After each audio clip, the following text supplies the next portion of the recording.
இங்கே இருக்கிற எல்லோருக்கும் வணக்கம். இந்த உங்களை எல்லாம் நான் வரும்பொழுது என்னை ரொம்ப கலாட்டா பண்ணுவீங்கன்னு பயந்துக்கிட்டே வந்தேன். ஏன்னா வரும்போது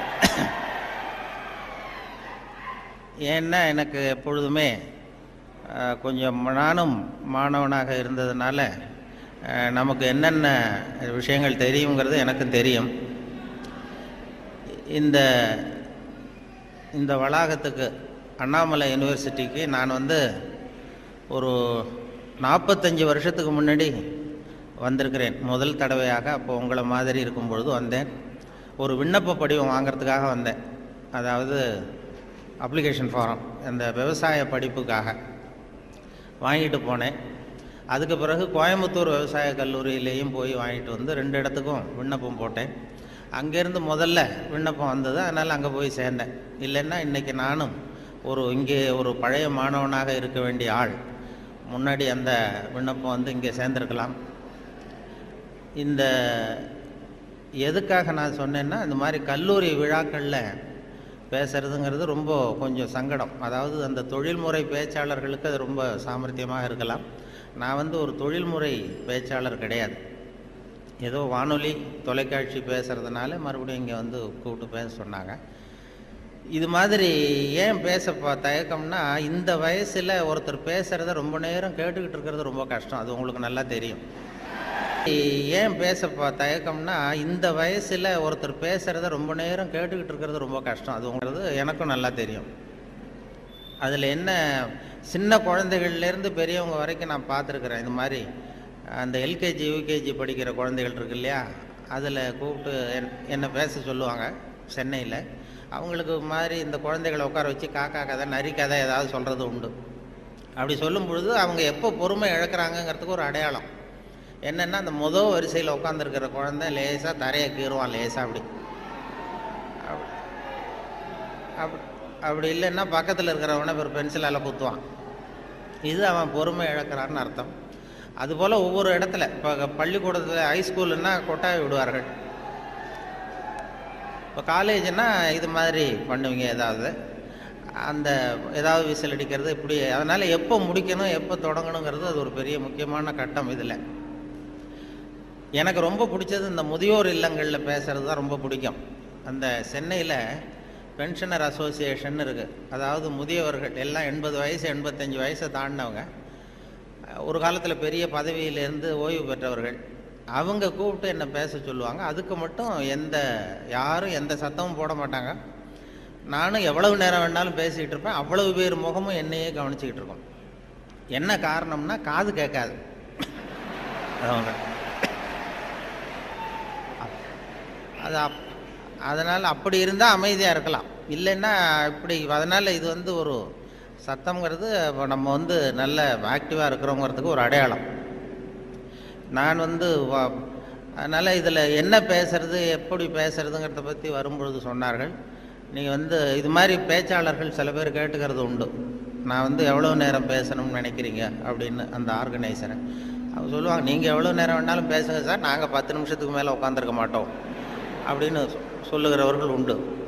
இங்கே வரும்பொழுது கேட்டேன், ஒரு மணி நேரத்துக்கு குறையாமல் 1.25 மணி நேரம் பேசணும், அது வரைக்கும் நாங்கள் தாக்கு பிடிப்போம்னு சில பேர் சொன்னாங்க.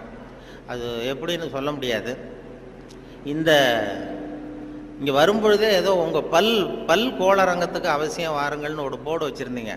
இங்கே அண்ணாமலை யூனிவர்சிட்டி வரும்போது வழியில் பார்த்தேன், உங்கள் பல்லாண்டு காலம் பாதுகாப்பாக இருக்கணுமா அப்படின்னா எங்கள் பல் கோளரங்கத்துக்கு வாங்கோ அப்படின்னு விளம்பரம்.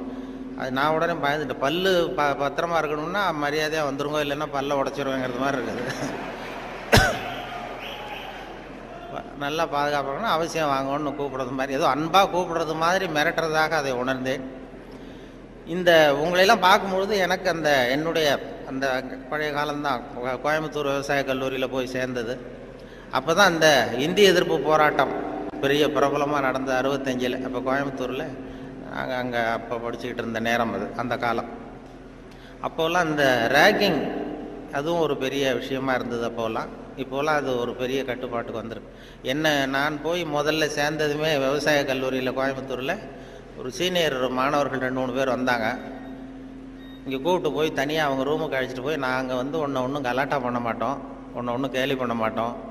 ஆனால் நாங்கள் வந்து எங்களுடைய ரேங்கிங்கில் ஒரு நாகரிகம் இருக்கும். அதனால் நாங்கள் சொல்கிறத நீ செஞ்சுட்டீங்கன்னா வேறு ஒன்றும் உன்னை தொந்தரவு பண்ண மாட்டோம் அப்படின்னு என்னை பிடிச்சி எடுத்துகிட்டு போனாங்க. நான் அப்பா தினமாக போனேன். என்ன சார் செய்யணும்னு கேட்டேன். அந்த சீனியர் ஸ்டூடெண்ட்ஸ் என்ன சொன்னாங்கன்னா, நாங்கள் வந்து கொஞ்சம் பழைய துணியெலாம் வச்சுருக்குறோம், சலவைக்கு போட வேண்டியது. அது அங்கே போய் சலவை கடையில் எங்களுக்காக இதை கொண்டு போய் நீ போட்டுட்டு வரணும், அவ்வளோதான், வேறு ஒன்றும் இல்லை அப்படின்னாங்க. பரவாயில்ல, இவ்வளவு நாகரிகமான ஒரு ரேக்கிங் நடக்குதே அப்படின்னு சொல்லி, இதை எங்கே சார் போடணும், நான் போட்டுறேன், செலவு கடை எங்கே இருக்குன்னா அதுவும் தெரியுது பாரு அப்படின்னு சொன்னாங்க. உடனே அவங்க பழைய துணியெல்லாம் மூட்டை கட்டி கொண்டு போய் அப்படியே போட்டு நீ ரூமுக்கு போகலாம்ப்பா, வேறு ஒன்றும் நாங்கள் ஒன்றும் பண்ண மாட்டோம்ட்டாங்க. நான் இந்த பழைய துணியை தூக்கிட்டு போய் அங்கே கதவை தட்டி திறந்து விட்ற வெளில வந்தார். இந்தாங்க சார் என்னென்னு கேட்டபோது, இது பழைய துணி சலவைக்காக போட வந்தேன் அப்படின்னேன். யார் கொடுத்தது அப்படின்னு கேட்டார். அந்த பழைய மாணவர்கள், அந்த சீனியர் ஸ்டூடெண்ட்ஸு கொடுத்தாங்கன்னு. கவலைப்படாத, நீ இங்கே வச்சுட்டு போ, நான் பார்த்துக்கிறேன், நான் தான் வார்டன். இது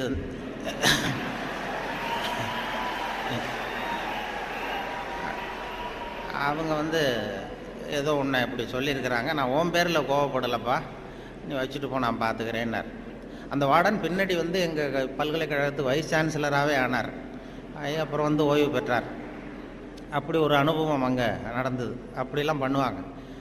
அதில் சில நல்ல இந்த அக்ரிகல்ச்சுரல் ஸ்டாட்டிஸ்டிக்ஸ்னு ஒரு பாடம், விவசாய புள்ளியியல், அது ரொம்ப போர் அடிக்கும். நாங்கள் யாரும் போக மாட்டோம் அந்த வகுப்புக்கு, ஏன்னா அது புரிஞ்சுக்கிறதே கஷ்டமாக இருக்கும். அதுக்காக அந்த ஆசிரியர் என்ன பண்ணாருன்னா, ஒரு தொழில்நுட்பத்தை கையாண்டார். அதாவது அந்த பாடத்தை நடத்திவிட்டு கடைசியில் ஒரு ஜோக்கு சொல்கிறது. அந்த ஜோக்கு வந்து அந்த வயசில் நமக்கு என்ன பிடிக்குமோ, அதாவது இந்த வயசில் உங்களுக்கு என்ன பிடிக்குமோ அது, அப்படிப்பட்ட ஜோக்காக சொல்லி எங்களை வந்து உடனே அந்த வகுப்புக்கு எல்லாரையும் வரும்படியாக பண்ணிட்டார்.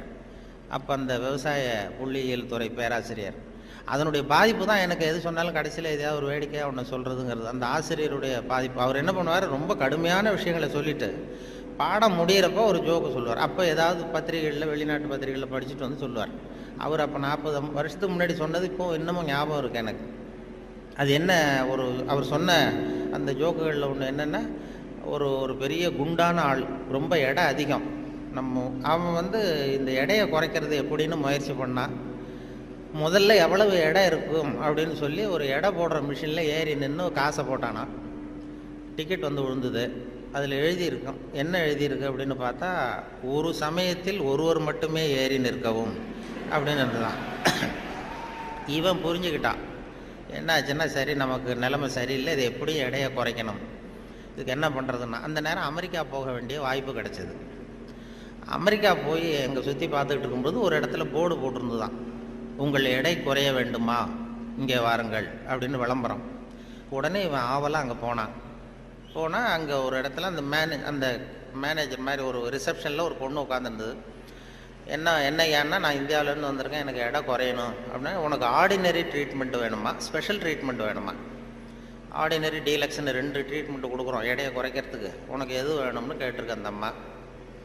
இவன் பார்த்தான், எதுக்கு அனாவசியமாக செலவு, ஆர்டினரி ட்ரீட்மெண்ட்டே போகிறோம் அப்படின்ட்டுருக்கான்.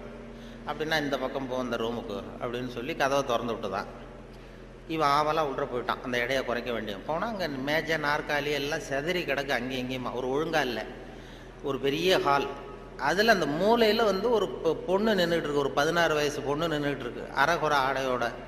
இவனுக்கு என்ன ஆசைன்னா, அந்த பொண்ணை போய் தொடணும்னு ஒரு ஆசை. அதனால் இப்படி சுற்றி சுற்றி ஓடுறான் அந்த மேஜை நாற்காலியை சுற்றி. அந்த பொண்ணு இவன் கையில் அகப்படாமல் அதுவும் தப்பிச்சு ஓடி ஓடி வந்துக்கிட்டு இருக்கு. ஒரு 15 நிமிஷம் துரத்துறான், அதுவும் சுற்றிக்கிட்டே இருக்குது. 15 நிமிஷம் கழித்து இந்த மேனேஜர், அந்த பொண்ணு வந்து, ட்ரீட்மெண்ட்டே இவ்வளவு தான், ஒரு 10 நாள் இப்படி வந்தீங்கன்னா சரியாக போடும், எடை குறைஞ்சிரும் அப்படின்ட்டு. இவன் வந்தவன் என்ன பண்ணா, சரி ஆர்டினரியே இப்படி இருந்தால் ஸ்பெஷல் ட்ரீட்மெண்ட் எப்படி இருக்கும் அப்படின்னு யோசனை பண்ணான். சாடார்னு என்ன பண்ணால், நம்ம வந்துட்டோம், இதுக்காக இன்னொரு தரம் அமெரிக்காவுக்கு நம்ம வரப்போகிறதில்ல, எப்படியும் அதையும் பார்த்துட்டு போடுவோன்ட்டு மறுபடியும் அந்த மேனேஜர் அம்மாட்ட போய் நின்னான். என்ன சார் மறுபடியும் என்னன்னு கேட்டிருக்கேன், அந்த ஸ்பெஷல் ட்ரீட்மெண்ட்டையும் எடுத்துகிட்டு போடலாம்னு பார்க்குறேன் அப்படின்னா, அது வந்து நீங்கள் இது ஆர்டினரி ட்ரீட்மெண்ட்டுக்கு $10 கட்டினீங்க, ஸ்பெஷல் ட்ரீட்மெண்ட்டுக்கு $50 கட்டணுமே அப்படின்ட்டுருக்கு. அது பரவாயில்ல, நான் கட்டிடுறேன்னு சொல்லி கட்டிவிட்டான். கட்டிவிட்டு அப்படின்னா இந்த ரூமுக்கு போ, அப்படின்னு ரொம்ப ஆவலாக போய் கதவை திறந்தான். அதுவும் ஒரு பெரிய ஹால். இதே மாதிரி மேஜை நாற்காலிலாம் செதறி கிடக்கு. அந்த மூலையில் தேடுறான், யார் நிற்கிறான்னு பார்த்தா ஒரு 90 வயசு கிழவி. அவ இவனை துரத்துறா.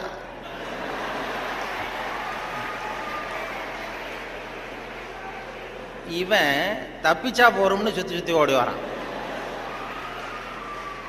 சுற்றி வந்து வெளியில் வந்து விறுவிறுக்க ஓடி வந்து போகிறோம் சார் அப்படின்னா, இது ஒரு 4 நாள்லேயே சரியாக போடுங்க உங்களுக்கு அப்படின்ட்டு வந்துட்டான். இதை எங்கள் ஆசிரியர் கோயம்புத்தூர் விவசாய கல்லூரியில் ஒரு பாடத்தை, கடுமையான பாடத்தை நடத்திவிட்டு, அக்ரிகல்ச்சுரல் ஸ்டாட்டிஸ்டிக்ஸுங்கிற பாடத்தை நடத்திட்டு கடைசியில் சொன்ன ஜோக் அது எங்களுக்கு, அதாவது வகுப்புக்கு தவறாமல் போகணுங்கிறதுக்காக அவர் சொன்னது அது. இப்போ அதனுடைய விளைவு என்னென்னா, இப்போ எனக்கு 45 வருஷம் 50 வருஷம் கழித்து அந்த ஜோக்கு ஞாபகம் இருக்குது, பாடம் மறந்து போச்சு. இப்படி தான் வந்து கடுமையான விஷயங்களை வந்து நம்மளை வந்து பண்ணி சொல்லி கொடுக்கறது வழக்கம். அதே போல் எனக்கு இந்த பொறியியல் துறைக்கும் வர வேண்டிய வாய்ப்பு கிடைச்சிது. நம்ம படித்து முடித்ததுமே சில பேர் எங்கள் பெற்றோர்கள் எல்லாரும் ஆலோசனை பண்ணாங்க, பொறியியலுக்கு அனுப்பலாம், இன்ஜினியர் ஆக்கலாம் பையனை அப்படின்னு. அப்புறம் எல்லாம் இப்போ சில பேர் சொன்னாங்க, அதுக்கெல்லாம் நம்ம பையன் சரியாக வரமாட்டான், அதுக்கெல்லாம் கொஞ்சம் புத்திசாலித்தனம் வேணும் அப்படி இப்படின்னு சொல்லி அதை பண்ணி விட்டாங்க. அப்போது சொல்கிறது உண்டு, ஒரு பையனுக்கு வந்து சின்ன வயசுலேயே அவனை வந்து எந்த துறையில் சேர்க்கறது அப்படிங்கிறது ஒரு முக்கியமான விஷயம். ஒரு அம்மாவுக்கு தன்னுடைய பையனை எதில், இன்ஜினியரிங் காலேஜில் சேர்க்கணும்னு ஆசை. எந்த துறையில் சேர்க்கறது? சிவில் இன்ஜினியர் ஆக்கலாமா, மெக்கானிக்கல் இன்ஜினியர் ஆக்கலாமா, அதை வந்து அல்லது எலக்ட்ரிக்கல் இன்ஜினியர் ஆக்கலாமா அப்படின்னு ஒரு அம்மாவுக்கு ஆசை. அப்போ எல்லா துறையும் இருக்கீங்கன்னு அர்த்தம். இந்த பையனை எந்த துறையில் சேர்க்கறது அம்மாவுக்கு முடிவு பண்ண முடியல, அப்பாவாலேயும் ஒன்றும் சொல்ல முடியல. உடனே இவர் என்ன பண்ணார், பையனை அழைச்சிட்டு ஒரு மனோதத்துவ டாக்டர்கிட்ட போனார். ஒரு உளவியல் டாக்டர்கிட்ட போய், சைக்கியாட்ரிஸ்ட், இது மாதிரி என்னம்மா விஷயம்னு கேட்டிருக்காரு அந்த டாக்டர். ஒன்றும் இல்லை சார், என் பையனை வந்து மேற்கொண்டு படிப்புக்கு சேர்க்கணும், இன்ஜினியரிங் காலேஜில் சேர்க்கணும். சிவில் இன்ஜினியர் தேவலாமா, மெக்கானிக்கல் இன்ஜினியரா, எலக்ட்ரிக்கல் இன்ஜினியரா, எது இவனுடைய சுபாவத்துக்கு தகுந்தாப்புல நீங்கள் வந்து ஒரு துறையை சொன்னீங்கன்னா அது ஈஸியாக இருக்கும் படிக்கிறதுக்கு. அதுதான் உங்களை மன ரீதியாக நீங்கள் ஆராய்ச்சி பண்ணி சொல்லுங்கன்னு அழைச்சிட்டு வந்துருக்கு. இது ஒன்றும் கஷ்டம் இல்லைம்மா, ஈஸியாக கண்டுபிடிச்சிடலாம் அப்படின்னு அந்த டாக்டர் உடனே அந்த பையனை கூப்பிட்டு, என்னப்பா நல்லா இருக்கே அப்படின்னு தட்டி கொடுத்தார். சின்ன பையன், பொடியன். இவனுடைய சுபாவம் என்னங்கிறத நான் ஈஸியாக கண்டுபிடிச்சி சொல்லிடுறேன், அதுக்கு தகுந்தாப்புல இப்போ இருந்தே சொல்லி கொடுத்து நீங்கள் பழக்கி கொண்டு வரலாம் அப்படின்னு சொல்லிட்டு ஒரு நர்ஸை கூப்பிட்டார். நர்ஸ்னு தான் அந்த அம்மா வந்தது. இந்த பாரு, இது மாதிரி ஒரு மேஜையில் ஒரு சுத்தியல் கொண்டு வந்து வை, ஒரு கொரடு கொண்டு வந்து வை, ஒரு ஸ்க்ரூ டிரைவரை கொண்டு வந்து வை. இந்த பையனை அப்படி கொண்டு வந்து விடுவோம். இவன் சுத்தியலை போய் தொட்டான்னு எடுத்தான்னா ஆசையாக ஏதாவது ஒன்று எடுப்பான். சுத்தியல் எடுத்தான்னா சிவில் இன்ஜினியருக்கு படிக்க வச்சுருவோம், கொரடை எடுத்தான்னா மெக்கானிக்கல் இன்ஜினியருக்கு படிக்க வச்சுருவோம், ஸ்க்ரூ டிரைவர் எடுத்தான்னா எலக்ட்ரிக்கல் இன்ஜினியர் படிக்க வச்சுருவோம். இது அவனுடைய சுபாவத்தை கண்டுபிடிக்கிறது சுலபமான வழி அப்படின்னு டாக்டர் சொல்லிட்டார். ரொம்ப ஈஸியாக அந்த நர்ஸு கொண்டு வந்து ஒரு கொரடு, ஒரு சுத்தியல், கொரடு, ஸ்க்ரூ டிரைவர் வச்சுட்டு அப்படி ஒதுங்கி நின்றுது. பையனை கொண்டு வந்து விட்டாங்க. பையன் என்ன பண்ணான், நேராக போய் அந்த நர்ஸை கட்டி பிடிச்சிக்கிட்டான்.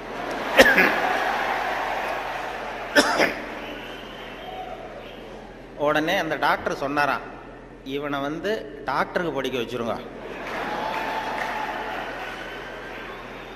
அதுதான் அவனுக்கு அவன் சுபாவத்துக்கு பொருத்தமாக இருக்கும் அப்படின்னு சொல்லுவான்.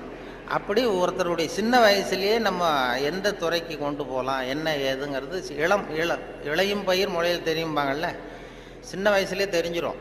அது பெரிய பெரிய இதெல்லாம். ஒரு பெரிய எழுத்தாளர் மேல்நாட்டில் பிற்காலத்தில் வந்து பெரிய எழுத்தாளர் ஆனாராம். அவருக்கு சின்ன வயசில் படிக்கும் பொழுது ஒரு கட்டுரை எழுத சொல்லியிருக்கிறார் வாத்தியார். என்ன கட்டுரைன்னா, விபத்து அப்படின்னு தலைப்பு. விபத்துன்னு சொல்லி ஒரு கட்டுரை அல்லது கதை எழுதுங்கன்னு சொல்லியிருக்கார். இந்த சின்ன பையனாக இருக்கும்போது எழுதுனானா. அவன் பிற்காலத்தில் பெரிய நாவலிஸ்ட், பெரிய எழுத்தாளர் ஆனான். சின்ன வயசுலேயே அவன் விபத்துங்கிற தலைப்புக்கு என்ன எழுதுனா, ஒவ்வொரு வரியிலையும் ஒவ்வொரு திருப்பம். அதாவது ஒரு 10வது மாடியில் ஒருத்தன் வெள்ளை அடிச்சுக்கிட்டு இருந்தான் அப்படின்னு எழுதுறான். 10வது மாடியில் வெளிப்பக்கமாக நின்றுக்கிட்டு ஒருத்தன் வெள்ளை அடிச்சுக்கிட்டு இருந்தான். துரதிர்ஷ்டவசமாக அந்த வெள்ளை அடித்தவன் கால் தவறி கீழே விழுகிறான், விழுந்துக்கிட்டு இருக்கான். அதிர்ஷ்டவசமாக அந்த நேரம் சாலையில் ஒரு வைக்கோல் வண்டி வந்து கொண்டிருந்தது. அடுத்த வரி. அடுத்தது, துரதிர்ஷ்டவசமாக அந்த வைக்கோலின் நடுவே ஒரு கடப்பாரை சொருகியிருந்தார்கள். அதிர்ஷ்டவசமாக இவன் அந்த கடப்பாறையில் விழவில்லை. துரதிர்ஷ்டவசமாக அவன் வைக்கோலிலும் விழாமல் தரையில் விழுந்து செத்து போட்டான் அப்படின்னு. இந்த ஆள் இதை எழுதினவன் பிற்காலத்தில் பெரிய எழுத்தாளர் ஆகிட்டாரான். பெரிய இதாகி அப்படி சுபாவம் சின்ன வயசுலேயே தெரியும் யார் யாருக்கு என்ன அப்படின்னு சொல்லி. நமக்கெல்லாம் அது இப்போ நம்ம ஆசிரியர்களுக்கே சில சுபாவங்கள் உண்டு. அது உங்களுக்கெல்லாம் தெரிஞ்ச விஷயமா இருக்கும். ஒவ்வொரு அவங்கவுங்க துறை சம்மந்தப்பட்ட இதாக இருக்கும். அதாவது ஒரு 3 பேராசிரியர்கள் ஒரு ஊருக்கு போனாங்க. ஒரு பெரிய பல்கலைக்கழகத்தில் இது மாதிரி பேசுறதுக்கு 3 துறை பேராசிரியர்கள் போனாங்க. ஒரு உடற்பயிற்சி ஆசிரியர், ஒரு ஃபிசிக்ஸ் பேராசிரியர், ஒரு கணக்கு வாத்தியார், 3 பேரும் போனாங்க. கணித பேராசிரியர் இது மாதிரி ஒரு விழாவில் பேசி முடித்ததும் கொண்டு போய் கெஸ்ட் ஹவுஸில் 3 பேரையும் தங்க வச்சாங்க.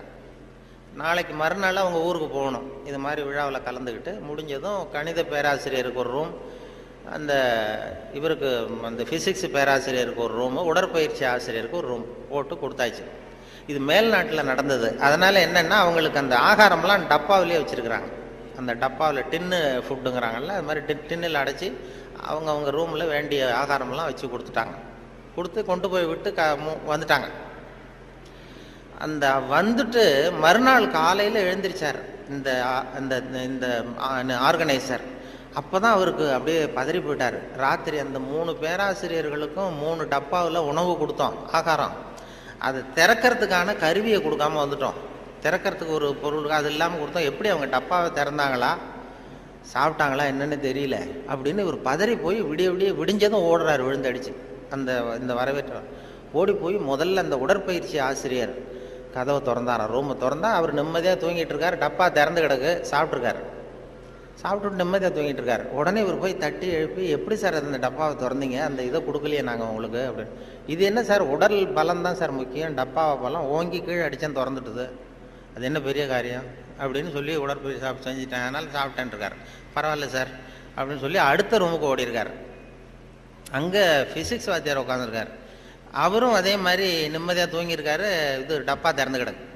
போய் திறந்து, எப்படி சார் திறந்தீங்க நீங்கள் டப்பாவை அப்படின்னா, அது என்ன சார், எந்த இடத்துல ப்ரெஷர் கொடுக்கணும்னு எனக்கு தெரியும், அந்த இடத்துல அழுத்தினா திறந்துட்டுது டப்பா, அது நமக்கு டெக்னிக்கு வந்தது தானே அப்படின்னு அந்த திறந்து சாப்பிட்டேன்ட்டார். இவர் அப்பாடா நிம்மதியாக போச்சு. அடுத்தது கணக்கு வாத்தியார் ரூமுக்கு ஓடினார். அங்கே போனால் அவர் தூங்கவும் இல்லை, டப்பாவும் திறக்கலை, மூடியே இருக்கு. என்ன பண்ணுறீங்க அப்படின்னு சொல்லி அந்த கணக்கு ஏதோ ஒரு எழுதிட்டு இருக்காரு பேப்பரில். கணக்கு வாத்தியார், என்ன சார் பண்ணிட்டு இருக்கீங்க அப்படின்னு கேட்டிருக்காரு. அவர் ஒன்றும் இல்லை, அஸ்யூம் தி டப்பா இஸ் ஓப்பன் அப்படின்னு சொல்லி மேற்கொண்டு கணக்கு போட்டுக்கிட்டு இருக்காரு சார் அப்படின்னாராம். இது ஒவ்வொருத்தருக்கும் ஒரு சுபாவங்கிறது அது இயல்பாக அமையிறது. ஆசிரியர்களுக்கு எல்லாருக்குமே அப்படி அமையிறது. என்னோட படித்தவர்கள் இன்னைக்கு பல பேர், ஒருத்தன் தான் சின்ன வயசில் ஒரு பையன் ஜானகிராமன் ஒருத்தன் பக்கத்தில் என்ன பென்சிலாலேயே குத்திக்கிட்டு இருப்பான். இன்னைக்கு அவன் கும்பகோணத்தில் இன்னைக்கு பெரிய டாக்டர், எல்லாருக்கும் ஊசி போட்டுக்கிட்டான். அப்படி சின்ன வயசுலேயே சுபாவம், அங்கே யார் யார் எப்படி வருவாங்க அப்படின்னு தெரியும். அவங்களுடைய அந்த படிக்கும் பொழுதே அந்த இது தெரியும். என்னோட படித்தவர்கள் நிறைய பேர் அது மாதிரி ஒவ்வொரு துறையில் வந்திருக்கிறாங்க. சில பேர் இந்த நான் சொன்னது மாதிரி மேல்நாட்டில் ஒரு பெரிய பிரபலமான வக்கீல். அந்த வக்கீல் சின்ன வயசு அவர்கிட்ட வாதாடுறதுக்கு எல்லாரும் பயப்படுவாங்களாம். அந்த வக்கீல் சின்ன வயசில் எப்படி இருந்தான் அப்படின்னு சொல்லி அவங்க அம்மா சொல்லியிருக்கிறாங்க ஒரு பேட்டியில். அவங்க இந்த பையன் இவன் சின்ன வயசுலேயே வருங்காலத்தில் பெரிய வக்கீல் ஆகிடுவான்னு எனக்கு தெரியும் அப்படின்னு சொல்லியிருக்கிறாங்க. என்ன பண்ணான்னா, அப்பா பேப்பர் படிச்சுட்டு உட்காந்துருக்காரு, அம்மா சமயக்கட்டில் இருக்கிறாங்க. இவன் பையன் அவன் ரூமில் இங்கே ஏதோ பண்ணிகிட்டு இருக்கான். ஒரு பூனை வீல்னு கத்திக்கிட்டு இருக்கு. அம்மா கதறிக்கிட்டு இருக்க ஒரு பூனை. உடனே அம்மாவுக்கு புரிஞ்சு போச்சு, டேய் அந்த பூனை வாழை பிடிச்சி இழுக்காதரா அப்படின்னு கத்திருக்கு அந்த அம்மா. பூனை வாழை பிடிச்சி இழுக்காதரான்னு. ஆமாம், இங்கேயும் சில பூனைகள் இருக்கு, அது வாழை யாரும் பிடிச்சி இழுத்துறாதீங்க. அது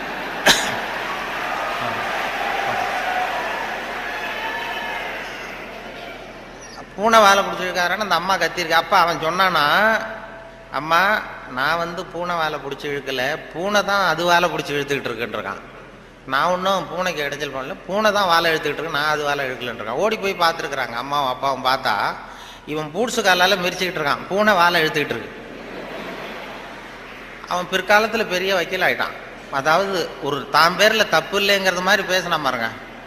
அவங்க அம்மா வந்து சொல்லியிருக்கு. இப்படி அது சின்ன வயசில் அவங்கவுங்களுக்கு அந்த இது இருக்கும். சில பேருக்கு ஆராய்ச்சி விஞ்ஞான மனோபாவம் வந்துடும். விஞ்ஞானம் சில பேர் சின்ன வயசுலேயே ஒருத்தன் மூஞ்சில் ஒருத்தன் குத்திட்டு இருப்பான். சின்ன இளம் வயசுலேயே ஒருத்தன் மூஞ்சில் ஒருத்தன் குத்திட்டு இருப்பான். அவங்கெல்லாம் பிற்காலத்தில் சட்டசபைக்கு வரலாம். சட்டசபைக்கு வந்து பெரிய அவங்க சுபாவத்துக்கு தகுந்த மாதிரி ஒரு துறையை தேர்ந்தெடுக்கணும். அதனால் இதில் எல்லாம் இப்போ பொறியியல் மாணவர்கள் தான் இருக்கிறாங்களா, எல்லாரும் கலந்துருக்கிறாங்களான்னு தெரியல.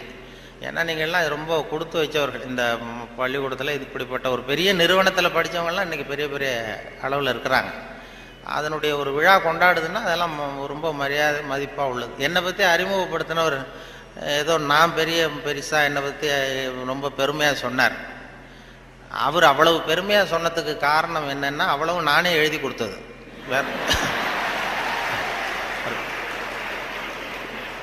அது ஏன்னா வந்ததுமே ஒரு பேப்பரை கொடுத்து, அந்த கெஸ்ட் ஹவுஸுக்கு போகும்பொழுது ஒரு 2 பேப்பரை கொடுத்து உன்னை பற்றி எழுதிட்டு வான்னு சொல்லி கொடுத்து அனுப்புனார். உடனே எழுதிட்டு வந்து கொடுத்தேன். அப்படியே படித்தார். அது இவ்வளவு தூரம் விடாமல் சொல்லுவார்னு தெரிஞ்சிருந்தால் இன்னும் கூட எழுதி கொடுத்துருக்கலாம் கொஞ்சம். அது என்ன அதில் வேற இவரை பற்றி அறிமுகப்படுத்துறதுக்கே இது அவசியம் இல்லை, எல்லாருக்கும் தெரியும், இருந்தாலும் சொல்கிறேன் அப்படின்னு சொல்லி அவர் அதை படிக்கிறது. இது ஒரு சம்பிரதாயம்தான். ஒரு கூப்பிடும்பொழுது ஒரு இதில் அதே போல் உட்காந்து பேசுறியா நின்றுட்டு பேசுறியான்னு வேற கேட்டாங்க. அது எப்படி நீங்கள் ஏற்பாடு பண்ணியிருக்கிறீங்களோ அப்படி பேசிடுறோம் சார், இதில் என்ன அப்படின்னு 2 இருந்தது. உட்காந்து பேசு. ஏன்னா இந்த பேச்சாளர்கள் கடவுளுக்கு தான் 3 கோலங்கள் சொல்லுவாங்க. நின்ற கோலம், அமர்ந்த கோலம், கிடந்த கோலம் அப்படின்னு இந்த ஆன்மீகத்தில் சொல்லுவாங்க. நின்ற கோலத்தில் அருள் பண்ணுறவர் யார்? திருப்பதி வெங்கடாஜலபதி அப்படி வைங்களேன். அமர்ந்த கோலம்னு பார்த்தா ஐயப்ப சாமி அமர்ந்த கோலம். இதை தவிர கிடந்த கோலத்தில் அருள் பண்ணுற சாமி இருக்குது. அது என்னென்னா ஸ்ரீரங்கம் பள்ளிகொண்ட பெருமாள். அது வந்து படுத்திருக்கும். இப்படி 3 கோலத்தில் ஆண்டவன் கோலங்கள் உண்டு. அது எதுக்கு சொல்கிறேன்னா, அதே மாதிரி நம்ம ஊரில் பேச்சாளர்களுக்கும் 3 கோலங்கள் உண்டு. அது நின்ற கோலத்தில் பேசுகிறவர்கள் அரசியல்வாதிகள். அவங்களுக்கு நின்னாதான் பேச்சு வரும், உட்காந்து பேச. அமர்ந்த கோலத்தில் பேசுகிறவங்க ஆன்மீகவாதிகள். இப்போ நடமாடும் பல்கலைக்கழகம் நாவலர் நெடுஞ்செழியன் இருந்தார் இல்லையா, இங்கே படித்தவர். அவர் வந்து ரேடியோவுக்கு பேச வந்தார். அமைச்சராக இருக்கும்பொழுது திருக்குறளுக்கு உரை எழுதினார். அப்போ நான் கூப்பிட்டு ரேடியோவில் அவரை பேட்டி எடுத்து பதிவு பண்ண வேண்டிய பொறுப்பு எனக்கு. அவரை கூப்பிட்டுட்டு வந்து அறையில் உட்கார வச்சு பேசிகிட்டு இருக்கோம். அது மாதிரி பதிவு பண்ணுறதுக்கு போகிறேன். அப்படி போய் உட்கார வச்சா வானொலி நிலையத்தில் இப்படி தான் ஏற்பாடு பண்ணி வச்சுருப்போம். உட்காந்து பேசினா, தம்பி இங்கே வா, நான் வந்து எனக்கு உட்காந்தா பேச்சு வராது, நின்றுட்டே பேசிடுறேன், இந்த மைக்கை கொஞ்சம் தூக்கி வசதி வையினார். அப்புறம் அவர் உயரத்துக்கு மைக்கை தூக்கி வச்சு அப்புறம் பதிவு பண்ணேன். இது அவங்களுக்கு பழக்கத்தில் மேடையில் நடமாடும் பல்கலைக்கழகம் எதை வேணாலும் பேசுவார். உட்காந்தா கொஞ்சம் தயக்கம் வந்தது. அது அரசியல் அப்படி. அது ஆன்மீகவாதிகள். இப்போ கிருபானந்த வாரியாரெல்லாம் கூப்பிட்றோம் வானொலி நிலையத்துக்கு, அவரை உட்கார வச்சு தான் பதிவு பண்ணுவோம். அவரை வந்து நின்றுக்கிட்டே பேசுங்க சார்னு சொல்ல முடியாது. அதனால் நின்ற கோலம் பேசுகிறவங்க அரசியல்வாதிகள், அமர்ந்த கோலத்தில் பேசுகிற பேச்சாளர்கள் ஆன்மீகவாதிகள். இதே மாதிரி கிடந்த கோலத்தில் பேசுகிறவங்களும் உண்டு நம்ம ஊரில். இந்த சாராய கடை வாசலில் பார்த்தீங்கன்னா அவங்களெல்லாம் கிடந்த கோல பேச்சாளர்கள். நல்ல வேலையா என்னை வந்து நீ கிடந்த கோலத்தில் பேசுன்னு சொல்லாமல் இங்கே 2 கோலத்துக்கு ஏற்பாடு பண்ணி வச்சுருக்கிறாங்க. நின்ற கோலம், அமர்ந்த கோலம். இப்படி ஒரு படுக்கையை போட்டு வச்சுட்டா இங்கே வரக்கூடிய பேச்சாளர்கள் எது பிடிக்குதோ அப்படி பேசிகிட்டு இருக்கலாம். அது வசதி. ஏன்னா இது ரொம்ப விரிவான ஒரு என்னமோ 70 mm மாதிரி இருக்குன்னு சொன்னார், வரும்போது சொன்னாங்க. அது அதுவும் இந்த துணைவேந்தர் ரொம்ப கலை நுணுக்கத்தோடு இதை பண்ணியிருக்கிறார், இன்னும் நிறைய வேலையெல்லாம் இருக்குது இல்லை அப்படின்னு சொல்லி ரொம்ப பெருமையாக சொன்னார்கள். அந்த பொறியியல் அது வந்து அந்த கலை நுணுக்கம் இன்னும் என்னென்ன வேலை இருக்குது, நிறைய செஞ்சுருக்கேன். இது எல்லாம் இந்த பெருமை அவருக்கு தான் சொல்லி பெருமையாக சொன்னாங்க. இது இப்படிப்பட்ட பெரிய ஹாலில் ஒருத்தரை உட்கார வச்சாதான் என்னமோ மாதிரி இருக்கும். ஆமாம், இதுக்கெல்லாம் ஒரு 20-30 பேர் வரிசையாக உட்காந்தா நல்லாயிருக்கும் இந்த ஹால். அதாவது பொறியியல் துறை, நீங்கள் மாணவர்கள்ங்கிறதுனால பொறியியலில் வந்து கலை அம்சத்தை புகுத்துறது ரொம்ப சிரமம். சில பேருக்கு அதாவது பொறியியலுக்கும், அதாவது கவிதை எழுதுவாங்க சில பொறியியல் கவிதை எழுதுகிறவங்க வந்து பொறியியல் இன்ஜினியராக இருக்கிறவங்க கவிதை எழுதுறது உண்டு. அப்படி இருக்கிறது கொஞ்சம் 2க்கும் முரண்பாடான விஷயம். கலைத்தன்மை, அதாவது பொறியியல் வந்து மெக்கானிக்கல் மைண்ட் அதிகமாக இருக்கும். அதாவது ஒரு பெரிய பொறியியல் இன்ஜினியர் அவர் வந்து இராணுவத்தில் ஒரு பாலம் வந்து கட்டுறதுக்கு பெரிய இது பண்ணாங்க, பிளான் பண்ணாங்க. அதுக்கு ஒரு வரைபடம் தயார் பண்ணணும். ஸ்கெட்சு, இராணுவத்துக்கு பாலம் கட்டுறதுக்கு ஒரு பெரிய ப்ளூ பிரிண்ட்டு என்ன சொல்லுவீங்கள்ல, அது மாதிரி அந்த வரைபடம் தயார் பண்ணுற வேலையை ஒப்படைச்சிருக்கிறாங்க அந்த இன்ஜினியர்கிட்ட. அந்த பொறியாளர் வந்து உள்ளுக்குள்ளே ஒரு கவிஞர், அதாவது அவர் ஒரு கவித்தன்மை உள்ளுக்குள்ளே இருக்குது, மறைஞ்சிருக்குது. அதனால் அவர் என்ன பண்ணார், அந்த பொறியியல் வரைபடம் போட்டார். பாலத்தை போட்டுட்டு ஒரு ஆறு ஓடுது, குறுக்க பாலம், அதனுடைய நீளம் அகலம் எல்லாம் கரெக்டாக போட்டார். போட்டு அந்த ஆறு ஓடிக்கிட்டு இருக்கு. அது ஓடி முடிகிற இடத்துல ஆற்று ஓரமாக ஒருத்தன், ஒரு சின்ன பையன் தூண்டில் போட்டுக்கிட்டு நிற்கிறான். அதை அவர் போட்டிருக்காரு ஒரு அழகுக்காக. சின்ன மூலையில் ஒரு தூண்டில் போட்டுட்டு ஒரு பையன் நிற்கிறான். இது இந்த பொறியியல் வரைபடத்தை கொண்டு போய் அதிகாரிகள்கிட்ட கொடுத்துருக்குறான். அவருக்கு கோபம் வந்துடுது. இது வந்து ஒரு பொறியியல் வரைபடம், இது இந்த வரைபடத்தில் போய் அந்த ஒரு ஓவியம் என்னத்துக்கு அப்படின்னு சொல்லி அவர் சத்தம் போட்டிருக்காரு மேலே உள்ளவர். அதனால் என்ன பண்ணியிருக்காரா, முதல்ல வந்து முதல் தடவையாக கொடுக்கும்பொழுது அந்த பாலத்து மேலே நின்றுக்கிட்டு தூண்டில் போடுறது மாதிரி படம். இந்த பாலத்தில் எதுக்கு அவன் நிற்கிறான்னு சொல்லி சண்டை போட்டிருக்காரு. உடனே அவர் சரி சார் நான் இதை மாற்றிடுறேன்னு சொல்லி இவர் மாற்றி 2வது தடவை படம் போடும்போது பாலத்தில் நிற்கக்கூடாது, பாலத்தில் இடைஞ்சல் இருக்கக்கூடாது, அவ்வளோதானே. பாலத்தை சரியாக போட்டு மூலையில் கொண்டு போய் தூண்டில் போட்டு நிற்கிறான். மறுபடியும் கூப்பிட்டு அந்த அவன் படமே இருக்கக்கூடாது இந்த இதில், இந்த வரைபடம் மட்டும்தான் இருக்கணும், போடுன்னார். உடனே இவன் வந்து பாலம் போட்டான். 6 பாலம் சரியாக போட்டுட்டு இந்த மூலையில் பார்த்தா அவன் நிற்கிற இடத்துல அவன் இல்லை. அந்த இடத்துல சின்ன ஒரு கல்லறை, இந்த சிறுவன் இங்கே புதைக்கப்பட்டிருக்கிறான் அப்படின்னு எழுதிட்டான். அதாவது அந்த உள்ளுக்குள்ளே இருக்கிற அந்த கவிஞனை ஒன்றும் பண்ண முடியாது. சில பொறியியல் படிக்கிற மாணவர்கள் நீங்கள் நிறைய பேர் கவிதை எழுதலாம், அது எப்படியாவது வெளியில் வந்துக்கிட்டு தான் இருக்கும். அது வந்து பியூராக அந்த வரைபடத்தில் கூட அவனை மறைக்க முடியல பாருங்கள், அப்படி இருக்கும். அது மாதிரி சொல்கிறது உண்டு அவங்கவுங்க அந்த இதில். அதனால் இந்த பேச்சு, இந்த சொன்னார்கள், இந்த நகைச்சுவை உணர்வுங்கிறது ரொம்ப அவசியம், அதை பற்றி சொல்லணும், போகணும், வரணும்னு சொல்லி சொன்னாங்க. நகைச்சுவை உணர்வுங்கிறது நமக்கு சின்ன வயசுலேருந்து நாம் பிறந்து 6 வாரத்தில் தான் சிரிக்க ஆரம்பிக்கிறோமா. ஒரு குழந்தை பிறந்து 6வது வாரம் தான் சிரிக்க ஆரம்பிக்கும். ஒரு கிளுகிழுப்பை கொண்டு போய் குழந்தை முகத்துக்கிட்ட ஆட்டினா சிரிக்குது. அதே கிளுகிழுப்பை ஒரு தாத்தா முகத்துக்கிட்ட ஆட்டுங்க கோவம் வந்துடும், குச்சி கிச்சிருந்தா எடுத்து அடிச்சிருவார். ஏன்னா அப்படி இருந்தவர் அப்படி ஆயிட்டார். ஒரு காலத்தில் அப்படி இருந்தவர் அப்படி சின்ன வயசில் ஒரு கிளுகிழுப்ப சத்தத்துக்கு சிரித்தவர் அதே சத்தத்துக்கு டென்ஷன் ஆகிறாருன்னா அப்படி தான் மனுஷனுடைய வாழ்க்கை வீணாக போகுது. அந்த இயல்புத்தன்மை மாறாமல் இருக்கணுமா அந்த சிரிப்புத்தன்மை வந்து. ஆனால் சிரிப்புங்கிறது ஒரு பாவமான செயல்னு காலங்காலமாக போதிக்கப்பட்டு வந்திருக்கிறோம். எப்படி போதிக்கப்பட்டு வந்திருக்கிறோம்னா, ஒரு முதலாளிக்கு முன்னாடி தொழிலாளி சிரித்தா மரியாதை குறைச்சால், ஒரு ஆஃபீஸருக்கு முன்னாடி பியூனு சிரித்தா மரியாதை குறைச்சால், இப்படி சொல்லி சொல்லி சிரிப்புங்கிறது ஏதோ மரியாதை குறைவான செயல்னு காலங்காலமாக போதிக்கப்பட்டு வந்து இப்போ சிரிப்புத்தன்மை வந்து சிறைப்பட்டு போச்சான் நம்ம உடம்புக்குள்ளே. இந்த சிறைப்பட்டிருக்கிற சிரிப்பை வெளியில் கொண்டு வர்றதுக்கு தான் ஜோக்குன்னு ஒரு சாவியை போட வேண்டியிருக்கு. வேறு ஜோக்குக்கும் சிரிப்புக்கும் சம்மந்தமே இல்லை, அது ஒரு சாவியாக உபயோகப்படுது. ஏற்கனவே இருக்கிற இயல்புத்தன்மையை வெளியில் கொண்டு வர்றது. அந்த குழந்தைத்தன்மையோடு இருக்கணும், குழந்தைத்தனம் தான் இருக்கக்கூடாதே தவிர அந்த குழந்தைத்தன்மை கடைசி வரைக்கும் நமக்கு நீடிச்சதுன்னா ஹார்ட் அட்டாக் வராது. குழந்தைத்தன்மை வேறு, குழந்தைத்தனம் வேறு. குழந்தைத்தன்மை பெரிய வயசானா கூட குழந்தைத்தன்மையோடு இருக்கலாம். இப்போ ஒரு அம்மா வந்து ஒரு பிள்ளைய எழுப்பிச்சான், தட்டி எழுப்பியிருக்கு காலையில் விடிய காலம். அம்மா வந்து எழுந்துடுறா காலேஜுக்கு நேரம் ஆயிட்டுது அப்படின்னு எழுப்பிச்சான். அந்த புள்ள இழுத்து போத்திட்டு நான் காலேஜுக்கு போக மாட்டேம்மா, எனக்கு போகிறதுக்கு பிடிக்கலன்னு இருக்கு. அந்த அம்மா விடலை, வயசான அம்மா. நீ போய் தாண்டா ஆகணும் அப்படின்ட்டுருக்கு. அந்த புள்ள எழுந்திரிச்சு உட்காந்து கேட்டிருக்கு, ஏம்மா என்னை வந்து ஏன் இப்படி தொந்தரவு பண்ணுற, தூங்க விடாமல் அப்படின்ட்டுருக்கு. அப்போ அந்த அம்மா சொல்லிச்சான், நீ வந்து காலேஜுக்கு ஏன் போக மாட்டேங்கிற, அதுக்கு 2 காரணம் சொல்லு அப்படின்ட்டுருக்கு. அந்த அம்மா பிள்ளைய கேட்டிருக்கு, நீ காலேஜுக்கு ஏன் போக மாட்டேங்கிற 2 காரணம் சொல்லு. அப்போ அந்த பிள்ளை சொல்லிச்சான், ஏன் போக மாட்டேன்னா ஒரு காரணம் அங்கே இருக்கிற மாணவர்களுக்கெல்லாம் என்ன பிடிக்கல, பசங்களுக்கெல்லாம் என்ன பிடிக்கல. 2வது காரணம் அங்கே இருக்கிற வாத்தியார்களுக்கும் என்ன பிடிக்கல, ஆசிரியர்களுக்கும் பிடிக்கல, மாணவர்களுக்கும் பிடிக்கல, அதனால் நான் போக மாட்டேன் அப்படின்னு சொல்லி படுத்துட்டுது. அதுக்காக நீ வந்து போகாமல் இருக்கக்கூடாதா, காலேஜுக்கு போய் தான் ஆகணும்னு மறுபடியும் எழுப்புது அந்த அம்மா, வயசான அம்மா.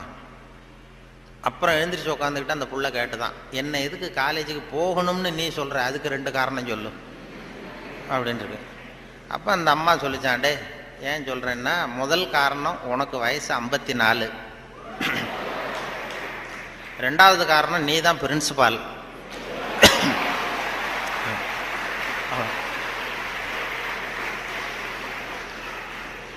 அதாவது 54 வயசுலேயும் அவர் குழந்தைத்தன்மையோடு இருக்கார் பாருங்க.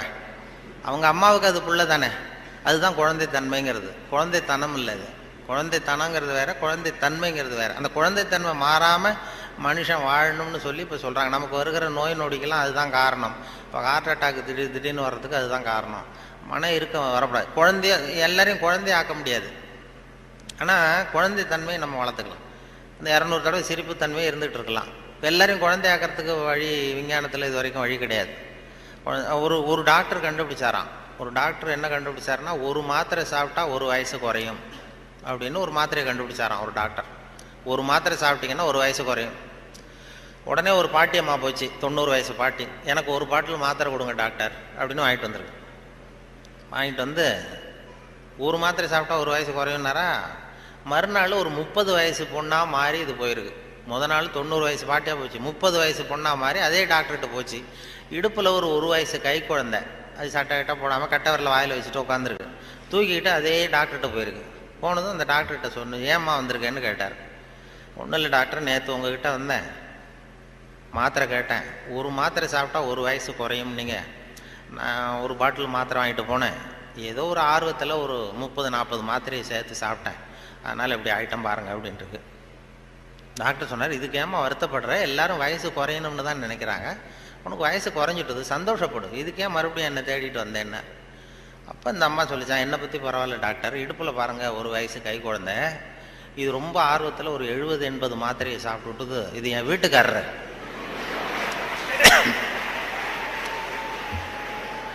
இது இப்படியே உட்காந்துக்கிட்டே இறங்க மாட்டேங்குது, நான் எங்கே தூக்கிட்டு போகிறது, எதையாவது ஒரு மாத்திரையை கொடுத்து இறக்கி விடுங்க டாக்டர், அப்போ தான் நாம் பார்த்தேன், அதுக்காக தான் வந்தேன்னு தான். அதாவது இயற்கைக்கு மாறாக நம்ம போனோம்னா இப்படிப்பட்ட பிரச்சனையெல்லாம் வந்துடும். அப்புறம் வழியில் போகும்போது இடுப்பில் ஒரு குழந்தைய தூக்கிட்டு வந்தால் நம்ம கேட்கணும் அந்த அம்மாட்ட, ஏம்மா இது ஏன் உன் பிள்ளையா உங்கள் வீட்டுக்காரரான்னு கேட்கணும். அப்படி குழப்பம் வந்துடும். இயற்கையை மாற்ற முடியாது, ஆனால் அந்த குழந்தை தன்மையை நம்ம கொண்டு வரலாம். அதுக்காக சொல்லுவாங்க. ஏன்னா இதய நோய் இன்னைக்கு வராதவர்கள் 2 பேருக்கு வர்றதில்லை. ஹார்ட் அட்டாக் வராத குரூப் யாருன்னா, இந்த நரிக்குறவர்களுக்கு இது வரைக்கும் வந்ததே கிடையாது இதய நோய். வாழ்க்கையை ரொம்ப லேசாக எடுத்துக்கிறவங்க. அவங்களுக்கு வெற்றியும் சந்தோஷத்தை தரும், தோல்வியும் சந்தோஷத்தை தரும். அது இப்போ எங்கள் ஊரில் எல்லாம் இந்த துப்பாக்கி சுடுறதுக்கு, இந்த வேட்டைக்கு துப்பாக்கி வச்சுருப்போம் எங்கள் ஊர் பக்கம் அந்த காட்டில். அது நரிக்குறவர் சுடுவாங்க. கூட்டமாக பறந்து போகிறப்ப சுட்டால் ஒரு பறவை விழுந்ததுன்னா சந்தோஷப்படுவார், துள்ளுவார். அதே மாதிரி தப்பிச்சு போனாலும் துள்ளுவார், ஆகா எவ்வளோ அருமையாக போகுதுன்னு. நமக்கு தான் பயமாக இருக்கும், ஐயோ ஒரு குண்டு வேஸ்ட் ஆகிட்டுதுன்னு. அதனால் நரிக்குறவர்களுக்கு வர்றதில்லை. அதே மாதிரி இன்னொரு குரூப்புக்கு ஹார்ட் அட்டாக் இது வரைக்கும் வந்ததில்லை. மருத்துவ உண்மை யாருன்னா, பைத்தியக்காரனுக்கு வந்ததே கிடையாது. பைத்தியக்காரங்களுக்கு இது வரைக்கும் ஹார்ட் அட்டாக்கும் வந்ததில்லை. ஏன்னா அவங்க எதுவாக ஆக நினைக்கிறார்களோ அதுவும் ஆயிடுறாங்க. அவங்க இப்போ நான் இந்த நாட்டுக்கு பிரதம மந்திரி ஆகணும்னு நினைக்கிறேன்னா, நான் எந்த கட்சியில் சேர்றது, எங்கே போகிறது, எப்படி பண்ணுறதுன்னு நான் டென்ஷன் ஆயிடுறேன். அதாவது என் இருதயத்துக்கு அதிகமாக வேலை கொடுக்குறேன். ஒரு துடிப்புக்கும் இன்னொரு துடிப்புக்கும் நடுவில் இருக்கிற ஓய்வு தான் என்னுடைய ஆயுளை நிர்ணயம் பண்ணுது. நான் பிரதம மந்திரி ஆகணுங்கிற ஆவலில் எனக்கு துடிப்பை அதிகமாக்கி ஆயுளை குறைச்சிக்கிறேன், ஹார்ட் அட்டாக் வந்துடுது. ஆனால் ஒரு பைத்தியக்காரன் பிரதம மந்திரி ஆகணும்னு நினைக்கிறான்னு வைங்க, அவன் ஆனதாகவே நினச்சிடுறான். அவனுக்கு முயற்சி தேவைப்படாது. எதுவாகணும்னு நினைக்கிறானோ அதுவும் ஆயிடலாம். ஒரு சினிமா நடிகர் ஆகணும்னு பைத்தியம் பிடிச்சதுன்னா, நான் தான் ரஜினிகாந்த் அப்படிம்பான். அதாவது அது மாதிரி ஆகிடும். அந்த மன அளவில் அந்த நிறைவு வந்துடுறதுனால அவங்களுக்கு இதய நோய் வர்றதில்லை. இது அவங்கள்ட்டேருந்து நாம் கற்றுக்க வேண்டியதான். அதனால தான் எதையும் லேசாக எடுத்துங்கன்னு சொல்லி இப்போ இந்த காலத்தில் எல்லாரும் உபதேசம் பண்ண ஆரம்பிச்சுட்டாங்க. அதாவது இப்போ சித்த சுவாதீனத்துடன் கூடிய பைத்தியத்தன்மையுடன் வாழ கற்றுக்கொள்ளுங்கள் அப்படிங்கிறது இந்த காலத்து மனிதர்களுக்கு சொல்லப்படுகிற உபதேசம். சித்த சுவாதீனத்துடன் கூடிய பைத்தியத்தன்மையுடன் வாழ கற்றுக்கொள்ளுங்கள் அப்படின்னா, அது என்ன பைத்தியத்தன்மை சித்த சுவாதீனம்னா, நாம் சித்த சுவாதீனமாக இருக்கணும், இன்னொருத்தர் பைத்தியக்காரத்தனமாக பேசினா ஒத்துக்கணுமா? இப்போ உங்கள் வீட்டில் அல்லது உங்கள் நண்பர்கள்ட்ட யார்ட்டையோ கேட்குறீங்க, 8ஐயும் 3ஐயும் பெருக்குனா என்னன்னு கேட்குறீங்க. 8ம் 3ம் பெருக்குனா 23ன்னு சொல்கிறாருன்னு வைங்க, உடனே நீங்கள் சண்டைக்கு போகக்கூடாது. தப்பு, நீ சொல்கிறது தப்புன்னு சண்டை போகக்கூடாது. பரவாயில்ல, நீ 23ன்னு இது நினச்சிருக்க, நான் 24ன்னு நான் எனக்கு சொல்லி கொடுத்துருக்குறாங்க. சரி, உங்கள் வாத்தியார் அப்படி சொல்லி கொடுத்துருக்காரு, எங்கள் வாத்தியார் அப்படி சொல்லி கொடுத்துருக்காரு, ஒன்று தானே வித்தியாசம், அதுவும் வாய்ப்பாட்டில் எத்தனையோ எடிஷன்லாம் இருக்குது இல்லையா, அதனால் பரவாயில்ல அப்படின்ட்டு போயிடணும். இதுதான் சித்த சுவாதீனத்துடன் கூடிய 24 தான் உண்மைங்கிறது தெரியும் நமக்கு, சரிங்கிறது. 23ஐயும் சரின்னு ஒத்துக்கிறோம் பாருங்கள், அதை தான் சித்த சுவாதீனத்துடன் கூடிய. அப்படி இருக்கிறவங்களுக்கு இதய நோய் வராதான்.